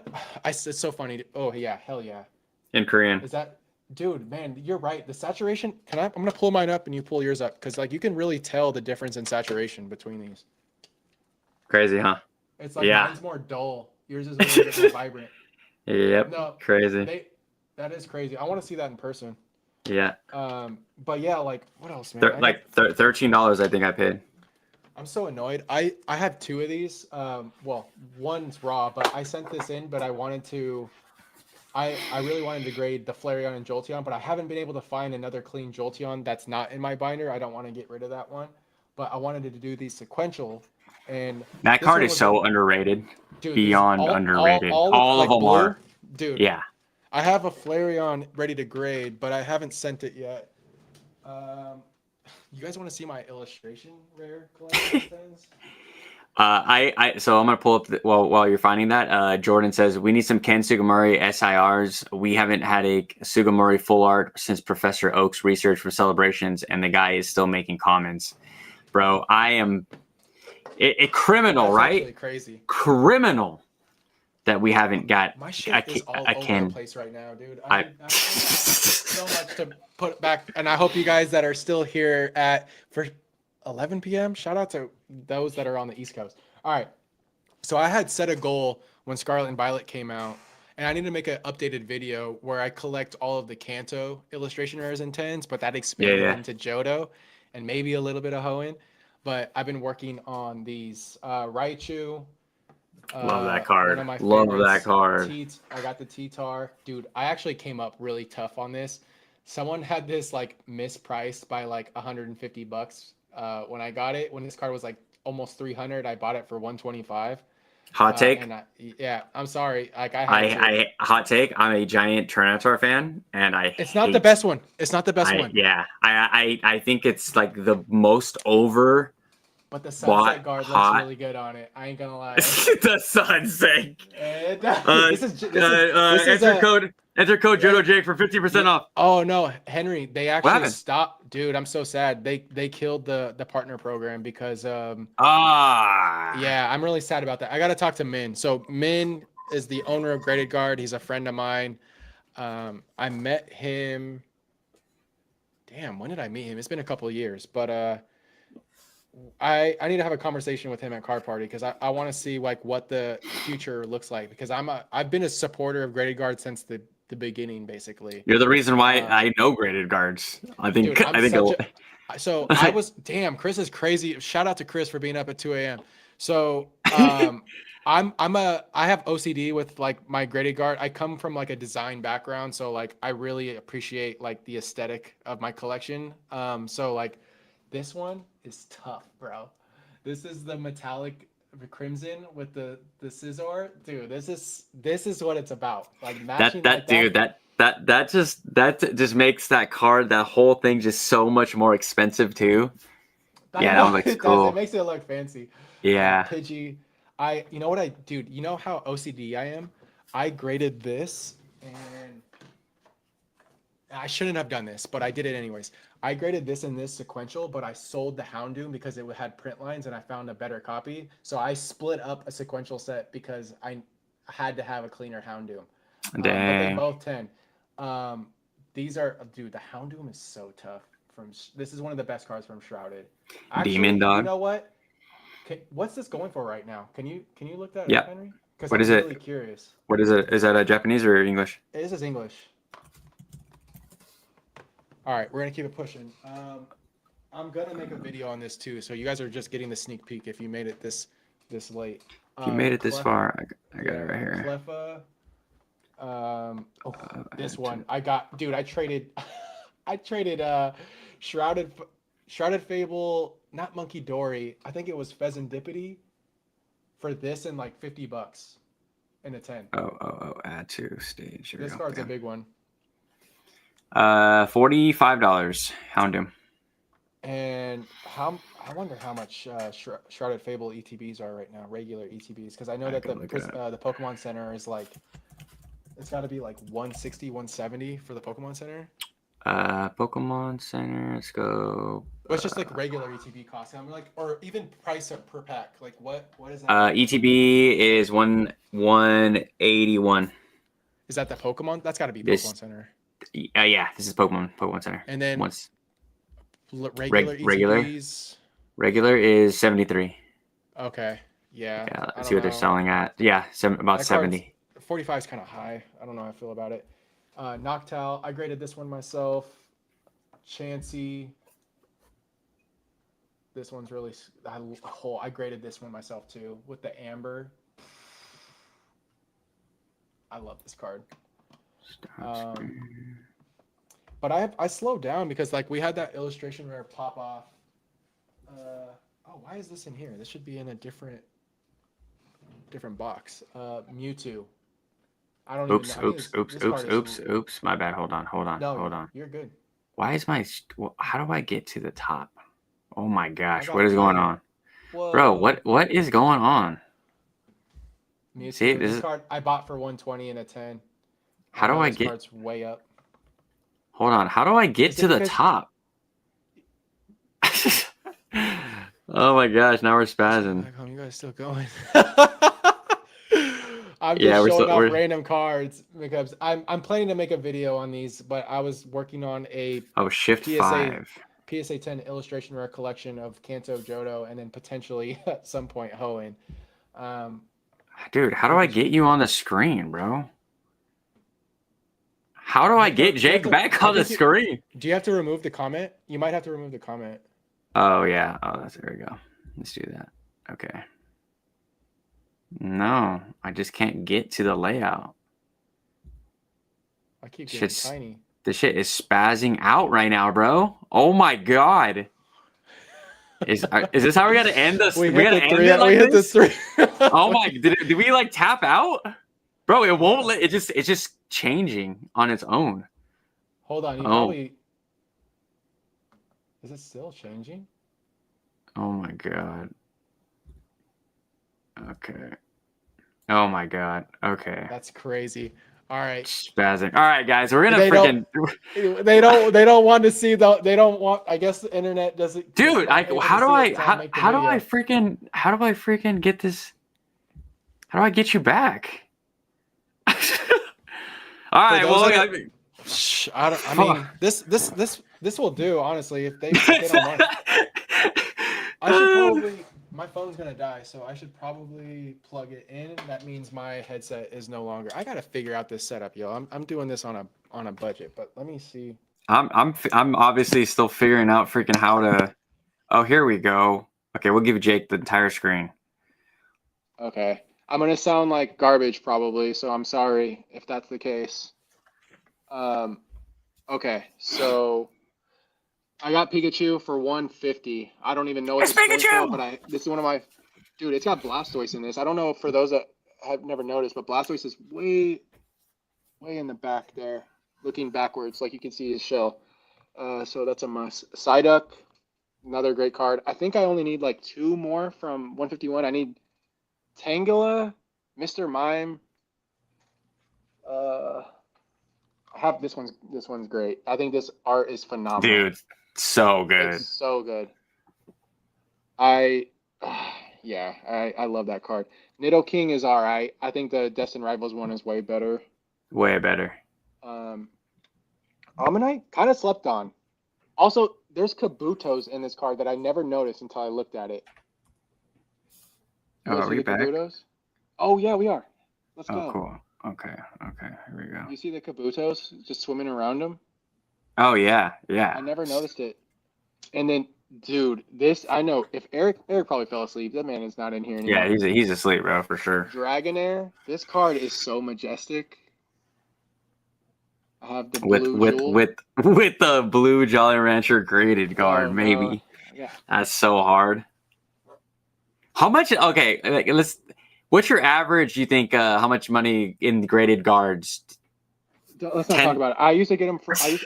I had a personal code, but I think when they removed the partner program, they deactivated all codes, like any code at all. But I had a friends and family discount. Let's just put it that way.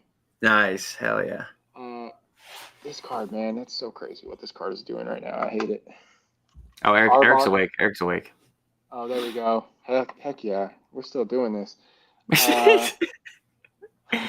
I'm having a great time, man. Hell yeah, me too. Pinsir, and then I don't know what this card is doing now.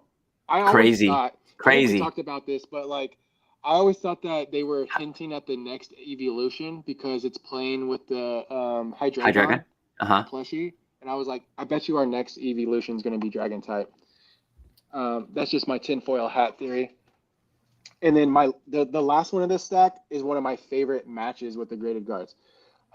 This execute is fire. I have it with the executor in the pink guard. Persian, fire. I made a video recently talking about this. Dude, that's shout out to Jake. He gave me my first graded guard. I graded that. I still have the Blastoise. No, I sold the Blastoise because it was an 8. No, wait. I sold the Squirtle because it was an 8, and then I kept the Blastoise. So this Persian, the scene is taking place in the same scene as the 151 Giovanni's Charisma. It's the same room. I thought it was cool. It's a different artist, but it's taking place in the same like hotel room or whatever. Horsey slept on, and then this is my favorite. I graded this myself. Oh yeah, with the silver, bro. The silver. So this artist did a lot of the artwork for I think it's Legend of Zelda. Is it not Skyward Sword, but Yeah, they also did some Volkswagen ads or something. That's No what I way. saw. Yeah, I think that on the OK Love That makes PokeCon sense because those talks. are like Volkswagen style like vans Yeah, at the bottom. I This could be card is complete. I so could be good. completely wrong if J-Love wasn't my source, but I'm pretty sure someone said on some podcast that they did some Volkswagen ad. Yeah. So I've been like with graded guards. I'm a stand like I'm gonna stand by and support Min. The thing is like it took a turn with the limited releases, and it's been kind of I don't know. It hasn't been a fun experience, and I know Min has been catching a lot of strays because of the situation. Hmm. But like I think that if there was less limited and they started to make these a little bit more available, it wouldn't be that big of an issue. Um, I think that a lot of these cards look good in just like the jewels. The jewels are you can get these right now. Like these jewel guards are some of the cheaper ones, as well as like just the pastel solid color ones, like the opaque Hmm. ones. They it doesn't need to be a fancy sunset limited 2000 graded guard. Like you can make these match with like this Lugia is just the white. Ooh, this Lugia is just like the white graded guard. It looks good. Like Yeah, yeah. it doesn't need to be all that bougie. But I get it. It's becoming like it's like high class phone cases at this point. I don't get it anymore. I like it. And I know I'm not participating in it, but I do like seeing your collection with all the The cool, expensive graded Blaziken, cards. Yeah, those are Blaziken. cool, bro. With the half tones I are couldn't pretty. figure out one for this, so maybe the chat can help me.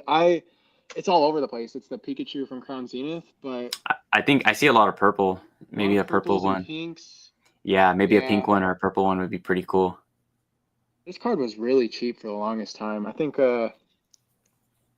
it's the last yellow border Pikachu we're gonna get. Like that's crazy to me.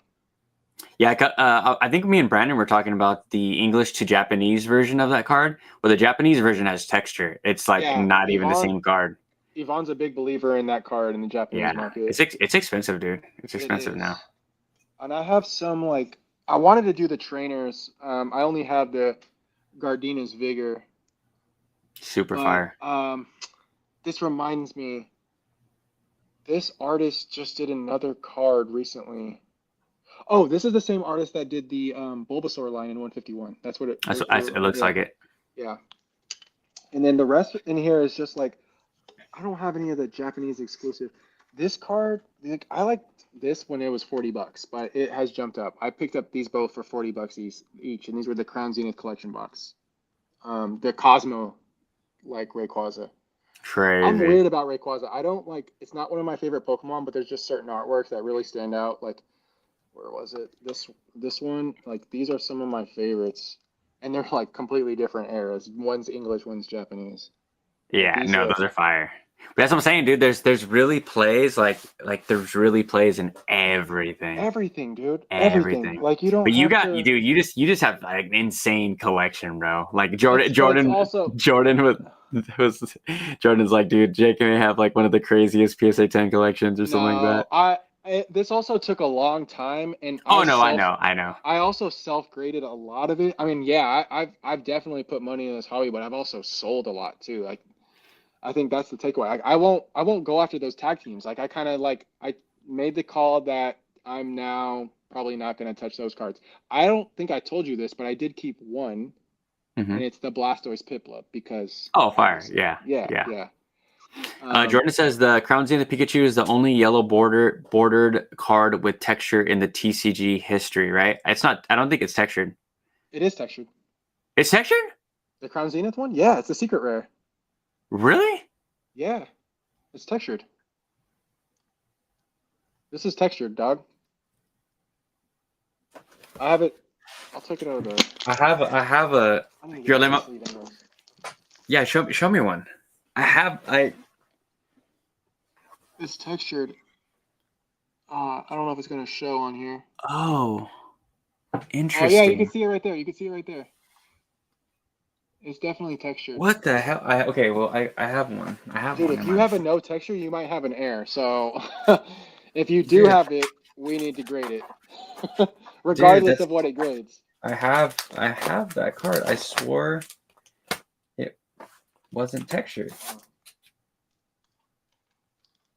Oh, I guess it's just a really weak texture. Yeah. It's not like super prominent, but it's You're there. right. You're right.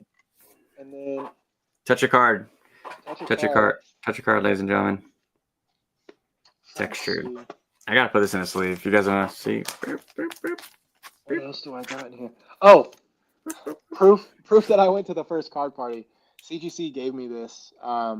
Their vice president gifted me this. It says card party. It's like a pedigree right here. Card party, June 9th through 11th, 2023. I think I might take this to card party 3 and have the homies sign it. So, like, have Kelly Slater sign it. Who? Kelly Slater. Who is that? Freaking the Michael Jordan of surfing. Oh, I'm sorry. I just dang. You know who Kelly Slater not is? Enough Tylenol. I'm sorry. What the hell? That's crazy. Textured, man. Where you been? That's funny. Yeah, I didn't know that card was textured. Maybe because it was in a crappy Crown Zenith sleeve, and I just. Yeah, it's. I wonder if that's true. Is it really the only textured yellow border Pikachu? We need a Pokéneer. Wait, no, that's not true because we got the celebrations. The celebrations, birthday Pikachu, the flying Pikachu, the birth, like what's the other one? The flying, and there's two like kind of like alt art kind of Pikachus. I'm not a Pikachu guy. The VMAX ones. If any Pikachu. Oh yeah, he said yeah. He said yeah. Celebrations. Oh, all right. I got a card that I know you're gonna like. This one's cool. All right, I gotta turn off my freaking Twilight Masquerade spinning. Now right it's here. paused. Oh yeah. Japanese too, baby. Oh yeah. Oh so, yeah. Fun fact, and I think it's gonna be one of those cards that might take off at some point. It's okay. So, you know how in Japanese our Japanese's borders, the rainbow borders for all the tarot cards, they're all hollow. So like the border itself is hollow, right? So English, I don't have any of the SIRs here, but in English, they're non-hollow. And I was really disappointed with that. So like this rainbow border is all hollow in Japanese. In English, it's not. But there is one card that is hollow. Can you guess? It doesn't come from a set. It doesn't come from a set. And it's a rainbow border. Actually. Doesn't come from a set? Wait, why does that card have a? Okay, it's the Eevee from the SPC. The food. Oh, the food. Wait, why does that have a rainbow border? It's why? It does have the Terra crown. Oh, as a crown. Yeah, as a crown. My bad. It's late. But anyways, it's the only card that has a rainbow border in English that's hollow. Yeah, Dessert Eevee. The Dessert Eevee is that card, by the way. It probably will take off though. Just because like everyone's right in this market, but it's unique because it is the only English Terra rainbow border card. But I didn't even know that. Yeah, it's random. Buy now. This is also one of the few Hoenn cards that I have, but this and Groudon are like the only. Why didn't they give us a Kyogre, bro? I'm cool off of Kyogre. You're tripping. All right. Disrespect this man right now. Joey's the same thing. I was like, why do we need Kyogre? Love, I'm cool. Dude, Kyogre is like, you can tell that there was like Groudon is looking up. I have it right here. Groudon is looking up in the sky at Rayquaza, right? He's looking up and there's waves on this side of the card crashing on the side of this volcanic island. Yeah. And I guarantee you there's a part of this card, like right here, right here, where Kyogre's looking at Groudon. Oh, easily. There's something there, bro. I swear, if whoever illustrated this card illustrated with those Pokemon somewhere in the entire frame. 100%. I'm convinced. 100%. Because that's what they do with like skateboard art, right? They'll have like a full series as one, and then they'll literally just chop up the art and then be like, okay, that's it. You're like, well, this should have been a whole scene. I'm really annoyed because they gave Kyogre an EX in Scarlet and Violet, and I was like, ooh, they're gonna do what they did with the Lati twins and they're gonna do one that's a illustration rare and one that's a special illustration. No, they just said to the hell with you guys. Yeah, the only one I like is that Team Aqua Kyogre. That one's cool. Team Aqua. Oh yeah, with all the that's with that card's crazy. That card goes so hard. Dude, those cards have some of the worst print quality in English of all time. Earn at a card show that we were at ripped like 8 packs and pulled 2. No. Pulled 2 and they're both 8s. They both graded 8s. Yeah. Earn be going crazy on the DGen. Earn be DGenning hard. That's why he won me over. That's why he won me over. He I can't do it. He can afford it. I can't. But he'll be like, I think it was Final Fantasy and Prismatic that I saw him just when those sets came out, he was ripping the hell out of them. Yep, I remember when he's talking about his ribbage with Magic. Do you see Magic is getting a Dwight Schrute set? Dude, it's an Office set, and they're so doing fire. Jaws. So fire. I think the PlayStation's probably going to be crazy. I can't dabble in that stuff, man. Also, it's starting to feel like why is it's becoming Fortnite of the TCG? Yep. Just collab everything. Just collab it up. Collab it up. All it took was serialized cards and different IPs to like bring life back into Magic. That's like how everyone's like, oh, we need this in Pokemon, we need that in Pokemon. I was like, it could be a slippery slope like pretty fast with some of these collabs. I do not need a Dwight Schrute Pikachu. Can you imagine like this? It's like this. It's like, but it's Dwight Schrute. I do not want Pokemon collabing with anything other than Pokemon. I'm sorry. Like people talked about wanting Pokemon and Dragon Ball Z cards. I'm sure it would like I'm not a fan. And this might be a hot take, but I'm not a fan of the Mario Luigi cards.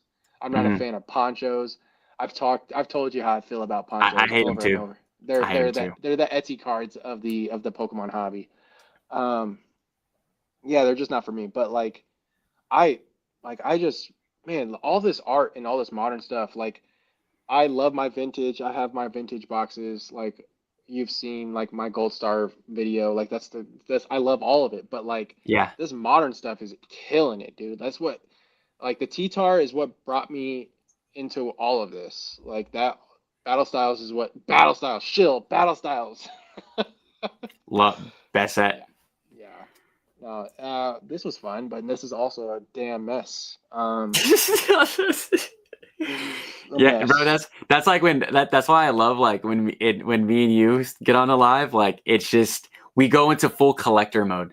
You know? I love it. Like that's what I was saying. You're about to cut me off now. I'm still good to go, bro. Like we went on for like almost another hour, an hour and a half. Yeah. I'm about to be up for chat saying I haven't even looked. Pikachu is the only yellow border. Okay, yeah. Celebrations, the last textured yellow border. Celebrations is like chain link textured, not really textured. What I consider. I think the yellow border kind of throws off the card when it's a slab. I will say I'm really happy they did move to silver borders, and me being like a Gen 1er and loving my WotC era, I think it was the right decision because I look at cards from Sword and Shield, like the trainer galleries, and those silver borders just look so like the cosmic ones, the original like so much better. Gallery, it looks so much better. And it's because the yellow borders are just so bright. Yeah, it's so bright in your face. It's like when you go to a museum and you look at like a work of art, you're not looking at like bedazzled frames. You're looking at like muted, like earthy tones. Nothing that really like takes away from the illustration. Pedro says, let's not get serialized Pokemon cards. We'll never see cards on the shelves again. I will say they will only pull that card if they're desperate, and I don't think Pokemon's ever going to be desperate in our lifetimes, at least. Yeah, nah. That's something it would be a market destroyer. And they kind of already do serialized cards in a way that people just don't really pay attention to. Obviously they're not literally numbered, but you think about like trophy cards and stuff like that, and those are pretty like serialized kind of. Yeah, they're not like one-on-ones because there's most likely more copies, but like there's not that many. Like when I mentioned like English VS, I might have to like do some like deep research and make a video on that, Henry, because like I think you would find it really cool. They weren't ever supposed to hit the market. Like they were I'm gonna botch it, so I shouldn't, but like seeing versus English Pokemon cards is a huge deal. Like that is like if you ever saw that see a card that's English VS, you probably won't ever see that card again. Like it's that. Damn. Yeah, no, it's crazy. It's crazy. Stuff like that is really cool, but I'll never have it. I've held an Illustrator. I knew someone that had an Illustrator 9. I have a photo of me holding all of the Disco Hollows, Fire. square cuts from CGC. Like I've touched some crazy cards.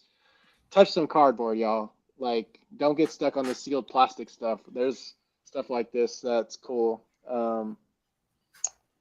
You know, I actually made a terrible play recently on a card that I had to sell, but it's this Cosmo Hollow Alakazam, and I found out there's like a factory defect on that card, and so like only about dude, it sucks, but it's okay. I'm hoping as long as 1/10s, I'll break even, but yeah, they have like this factory defect, and I think 10 out of like the 100 that I bought have a small chance at 10. So damn, you don't win them all in you this can't. hobby, but like it's not every play is a huge dub, but like I enjoy that aspect of like just trying to like that's a part of the the grading looks fun is like the like dude, the guess opening experience, dude. Like the reveals are fun too. Like before I like dedicated like, oh, I'm gonna start making content for YouTube, I probably have one up still, but I did like group reveals because I would do like large I remember watching those videos. Yeah, they're great. It's fun.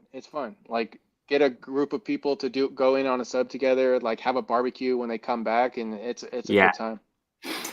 Florida Man says the only collab that would work with Pokemon is Digimon. Pokemon versus Digimon throwback set would be, dude, it'd be so good. But I don't know Digimon like that, so it's like I freaking love Digimon. But they goes from like, it's funny, it goes from like a Charmander looking Pokemon or Digimon, and then it goes to like it's like a stage that kind of looks like a Charizard, and then it goes to like a fucking a turret. You know, you're like, okay, that's I'll stick to my Pokemon. Yeah, I love Digimon. Pedro says, I have a question. Why the F don't we have more cards with Ash? We can't, right? It's licensing stuff from video game I think that's why like Jesse and James probably didn't show up in like Destined Rivals and stuff like that. Yeah. But we do have Ash's Greninja as a card. I saw a few of those on today's card show. Artist sketch randomly inserted would be a fun chase. Artist sketch cards would randomly inserted would be a fun chase. Oh, I agree. I think Call of Duty Zombies X Pokemon. That's so funny. I think Pokemon Go, as bad of a set as it was cool to see like the sticker cards, like the Dittos. Yeah, I love that. It's something that's a little different for the hobby that I don't think we see all that often. Kind of like interactive, you know? Yeah, like a little interactive. I think they could have gone and done some crazier stuff with Pokemon Go, but scratch and sniff Garbodor. Oh my gosh, that's actually hilarious. That'd be pretty cool. Hilarious. Oh gosh. Yeah, Jesus, guys, I'm gonna have so much. I'm trying to organize it. Like I'm thinking about it. I don't know. All right, guys, let's get some last minute chats before we. Pedro, I completely agree. They should be more Pokemon video game TCG sets. Absolutely. Just. Yeah, I wish. If we go back to like Heart Gold, Soul Silver era, I feel like that was a little bit more in that pocket. You know was a crazy realization. I think it was one of my live guests. We were talking about like, oh no, it was me and my boy. Oh my gosh, I'm freaking blanking out. My homeboy from New York. Oh my gosh. Oh yeah. Oh my gosh! I watched a video with him. Yes. So, anyways, oh my! It's been so long. I see his profile picture in my head. I can think of it. Yeah. I've been up for over 24 hours. Louis. Yes. when on that live, he was saying, he's like, yeah, dude, I'm seeing these cards, a lot of these vintage cards for the first time through your channel. And he's like, I wonder how many people are like doing the same, right? And I'm talking about like Jake. I'm talking about like Heart Gold Soul Silver, like very popular. Yeah. Well, and like Heart Gold Soul Silver, it's not as like popular as people like. It was one of the like it was kind of dead during Heart Gold Soul Silver, to be honest, as a TCG. But like, I can understand why someone like him may not know about sets like from that era. And I think it was Team Rocket Returns as well. I keep on going back to that set, but but if Louis will watch back this video for sure. But I think it was Team Rocket Returns in that era. So there's so many good Pokemon sets. Like, it's insane that all these new people are kind of underrated. The Lugia, the legend card, the split card that's connected. Oh yeah, I literally have a break underwater. Oh my gosh, I have it right here. Okay, well maybe I don't have it right here. It was right here. I just cleaned my desk finally. Yeah, I have some cool. But yeah, guys, last questions in the chat before we take any more stuff out. I gotta Jake has a giant mess to clean up. Where's it at? Where's it at? No, oh gosh. Okay, Just Humble. I haven't seen any Just Humble comments. So, thoughts on how Mega sets will shape out as a whole era? The set seems to be SV 2.0, but with heavy hitters like Sword and Shield. Man, I'm all for it. I think it's going to be a cool era. It's going to be a short era. I think it's going to extend through the end of next year. I think that's my guess. I think we'll have enough sets to get us through 2026. I would say there's going to be most likely like 4 mainline sets and two holiday sets of Mega, and then we'll probably go into Gen 10. And we have to think about 30th, so there's going to be a set that takes up that pocket of time for 30th, so that'll help spread out Mega. Just based off of like the rumors, I think someone mentioned like the what is it, the Radiant Ruby, Shining Sapphire. I know that's literally just a rumor. I don't know where it originated from. Definitely possible, but we know that Storm Emerald's trademarked. We know Mega Dreams trademarked. Yep. Mega Dream is probably going to be a Dragonite set in Japanese, and there's probably going to be a Gengar because of that Dream Eater idea. I think it makes sense knowing that there might not be an SIR in Phantasmal. I think there's going to be some crazy stuff. If Storm Emerald is a Rayquaza driven set, it might be secondary carried by like Deoxys or Groudon and Kyogre. I mean, the world is our oyster. We can theorize, but I think I'm excited mostly about Mega just based off of my experience looking at the quality of the English cards compared to Scarlet and Violet. If you're just now tuning in, I had picked up a bunch of the Mega illustration rares. I've not seen quality like this since Sword and Shield, and I mean that. Like, these English cards don't have white dots on the back. They don't have print lines, no edge wear. It's relieving for someone that's as like OCD about condition as I am. Yeah. And I'm excited to see what kind of quality we see throughout this block and hopefully into future blocks, because Scarlet and Violet era quality is dog water. Like, my whole experience and my take of Megas is that it's going to be awesome because I'm able to grab some stuff at Pokemon Center. And that is huge for a lot of people. And I know a lot of people feel the same way as myself. I'm so glad they brought the limit up to 2 ETBs, where I think Destin was 1. Mm-hmm. Now, with Black and White, it made sense because it's one of each box art, one of each promo. Mm-hmm. Same with Mega, we got one of each. And then with Phantasmal, they let us get 2. So they're keeping up quantity, which is already a positive, right? We went from I should have kept them all. Well, FedEx stole. I don't know if I told you this. But FedEx told me. Yeah, Prismatic. I had 3 cases of Prismatic Pokemon Center ETBs on order because I was able to hit them before it got crazy that morning. But then 2 shipped and got delivered. 1 just went missing at FedEx, so I'm nearly certain someone stole it. and I sold one on release day for like $12.50, and I just basically paid for my case and made some money.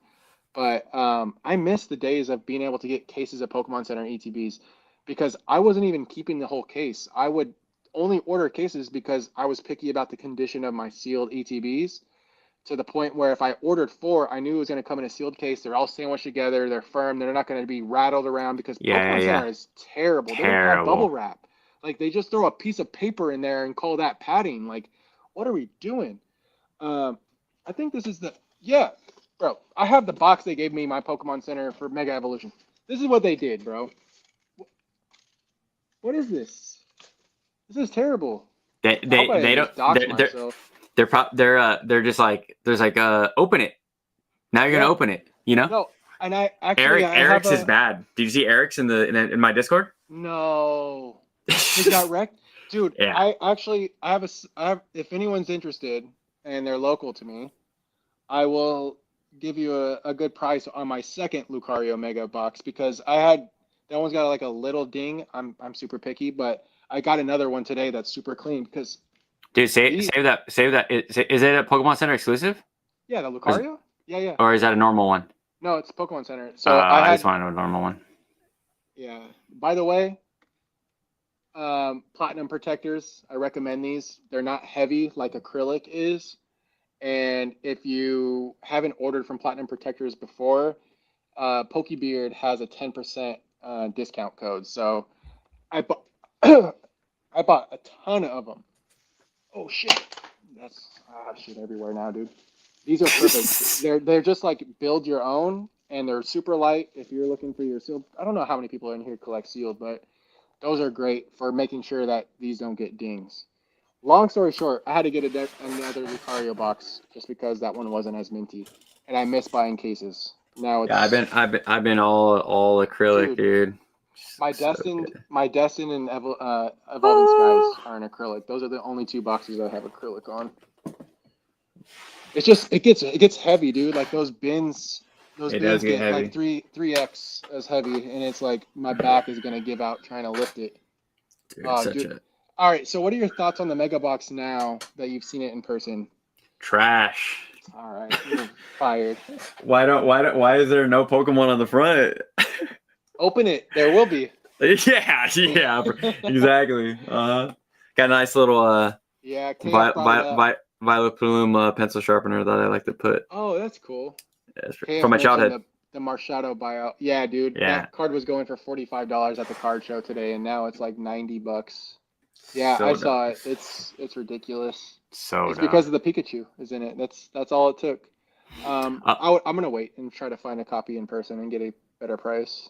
Jess Humble says getting a nice seal is like a gamble. So what I've learned is if you just order a booster box, they'll pad it up and it's in a small box, really small box, and it's really padded. If you order anything with an ETB, it's gonna come in a box like that, and they're not gonna be padded. Yeah, every single time, bro. ETBs boxes that I think they're doing 2 now because they do fit a little bit better in here. There's still too much space. But I'm kind of worried about my Phantasmal order because it's a booster box, 2 ETBs, and 2 booster bundles, and those booster bundles are just going to be like dice. Flopping. Yeah. No, seriously, like game of craps, bro. It's gonna be terrible. That's why I just get the booster box. I get the booster box, and then I'll get the other stuff like on other sites. But Pedro says, how much are those Platinum Protectors? I think I got a case of 20 for like, I can't remember. I bought a bunch. I bought booster box plastic, ETB plastic. They make the protector for the Celebrations Pokemon Center. Oh yeah, the one you showed us. Yeah, those are cool. Yeah, it's a little taller, so it's like an awkward size, but they make one for that, so I ordered one of those. I think I got 20 booster boxes, 20 ETB, one of those, and I got the UPCs for 151. Yeah, you showed me. That's cool. 3 of those and that they're well priced, I think, for what you're getting, and they're easy to build, quick, light. That's cool. Job done. Yeah. Before we head out, can you guys make sure to hit the like, subscribe to both me and Johto Jake. Easy sub. I'll have his stuff linked in the description down below, and then Discord is in the description as well. So go fire that up. Join the Discord. I've been throwing some photos of just like my thanks, bro. I appreciate you trying to help, bro. Really does go a long way. I show my YouTube videos in there here and there all day, bro. Hey, shout out to Ice, bro, for being in here for almost 4 hours. For real. No, that's crazy. I didn't even know Ice had reposted or had talked about one of my videos in one of his Instagram reels until like a week or two ago, but he had posted about my 151 Cards and Coffee episode. Hell yeah. I was just like, oh, that's cool. Like, damn, my content's actually being talked about by other content creators. Hell yeah. Crazy to me. Sick. Shout out to Ice for doing that. Yeah. But yeah, appreciate all you guys. Have a good night. It is pretty late here, so we're going to get going. Thanks, y'all. This was fun. Yeah, it was hella fun. To clean up. Later, guys. Later.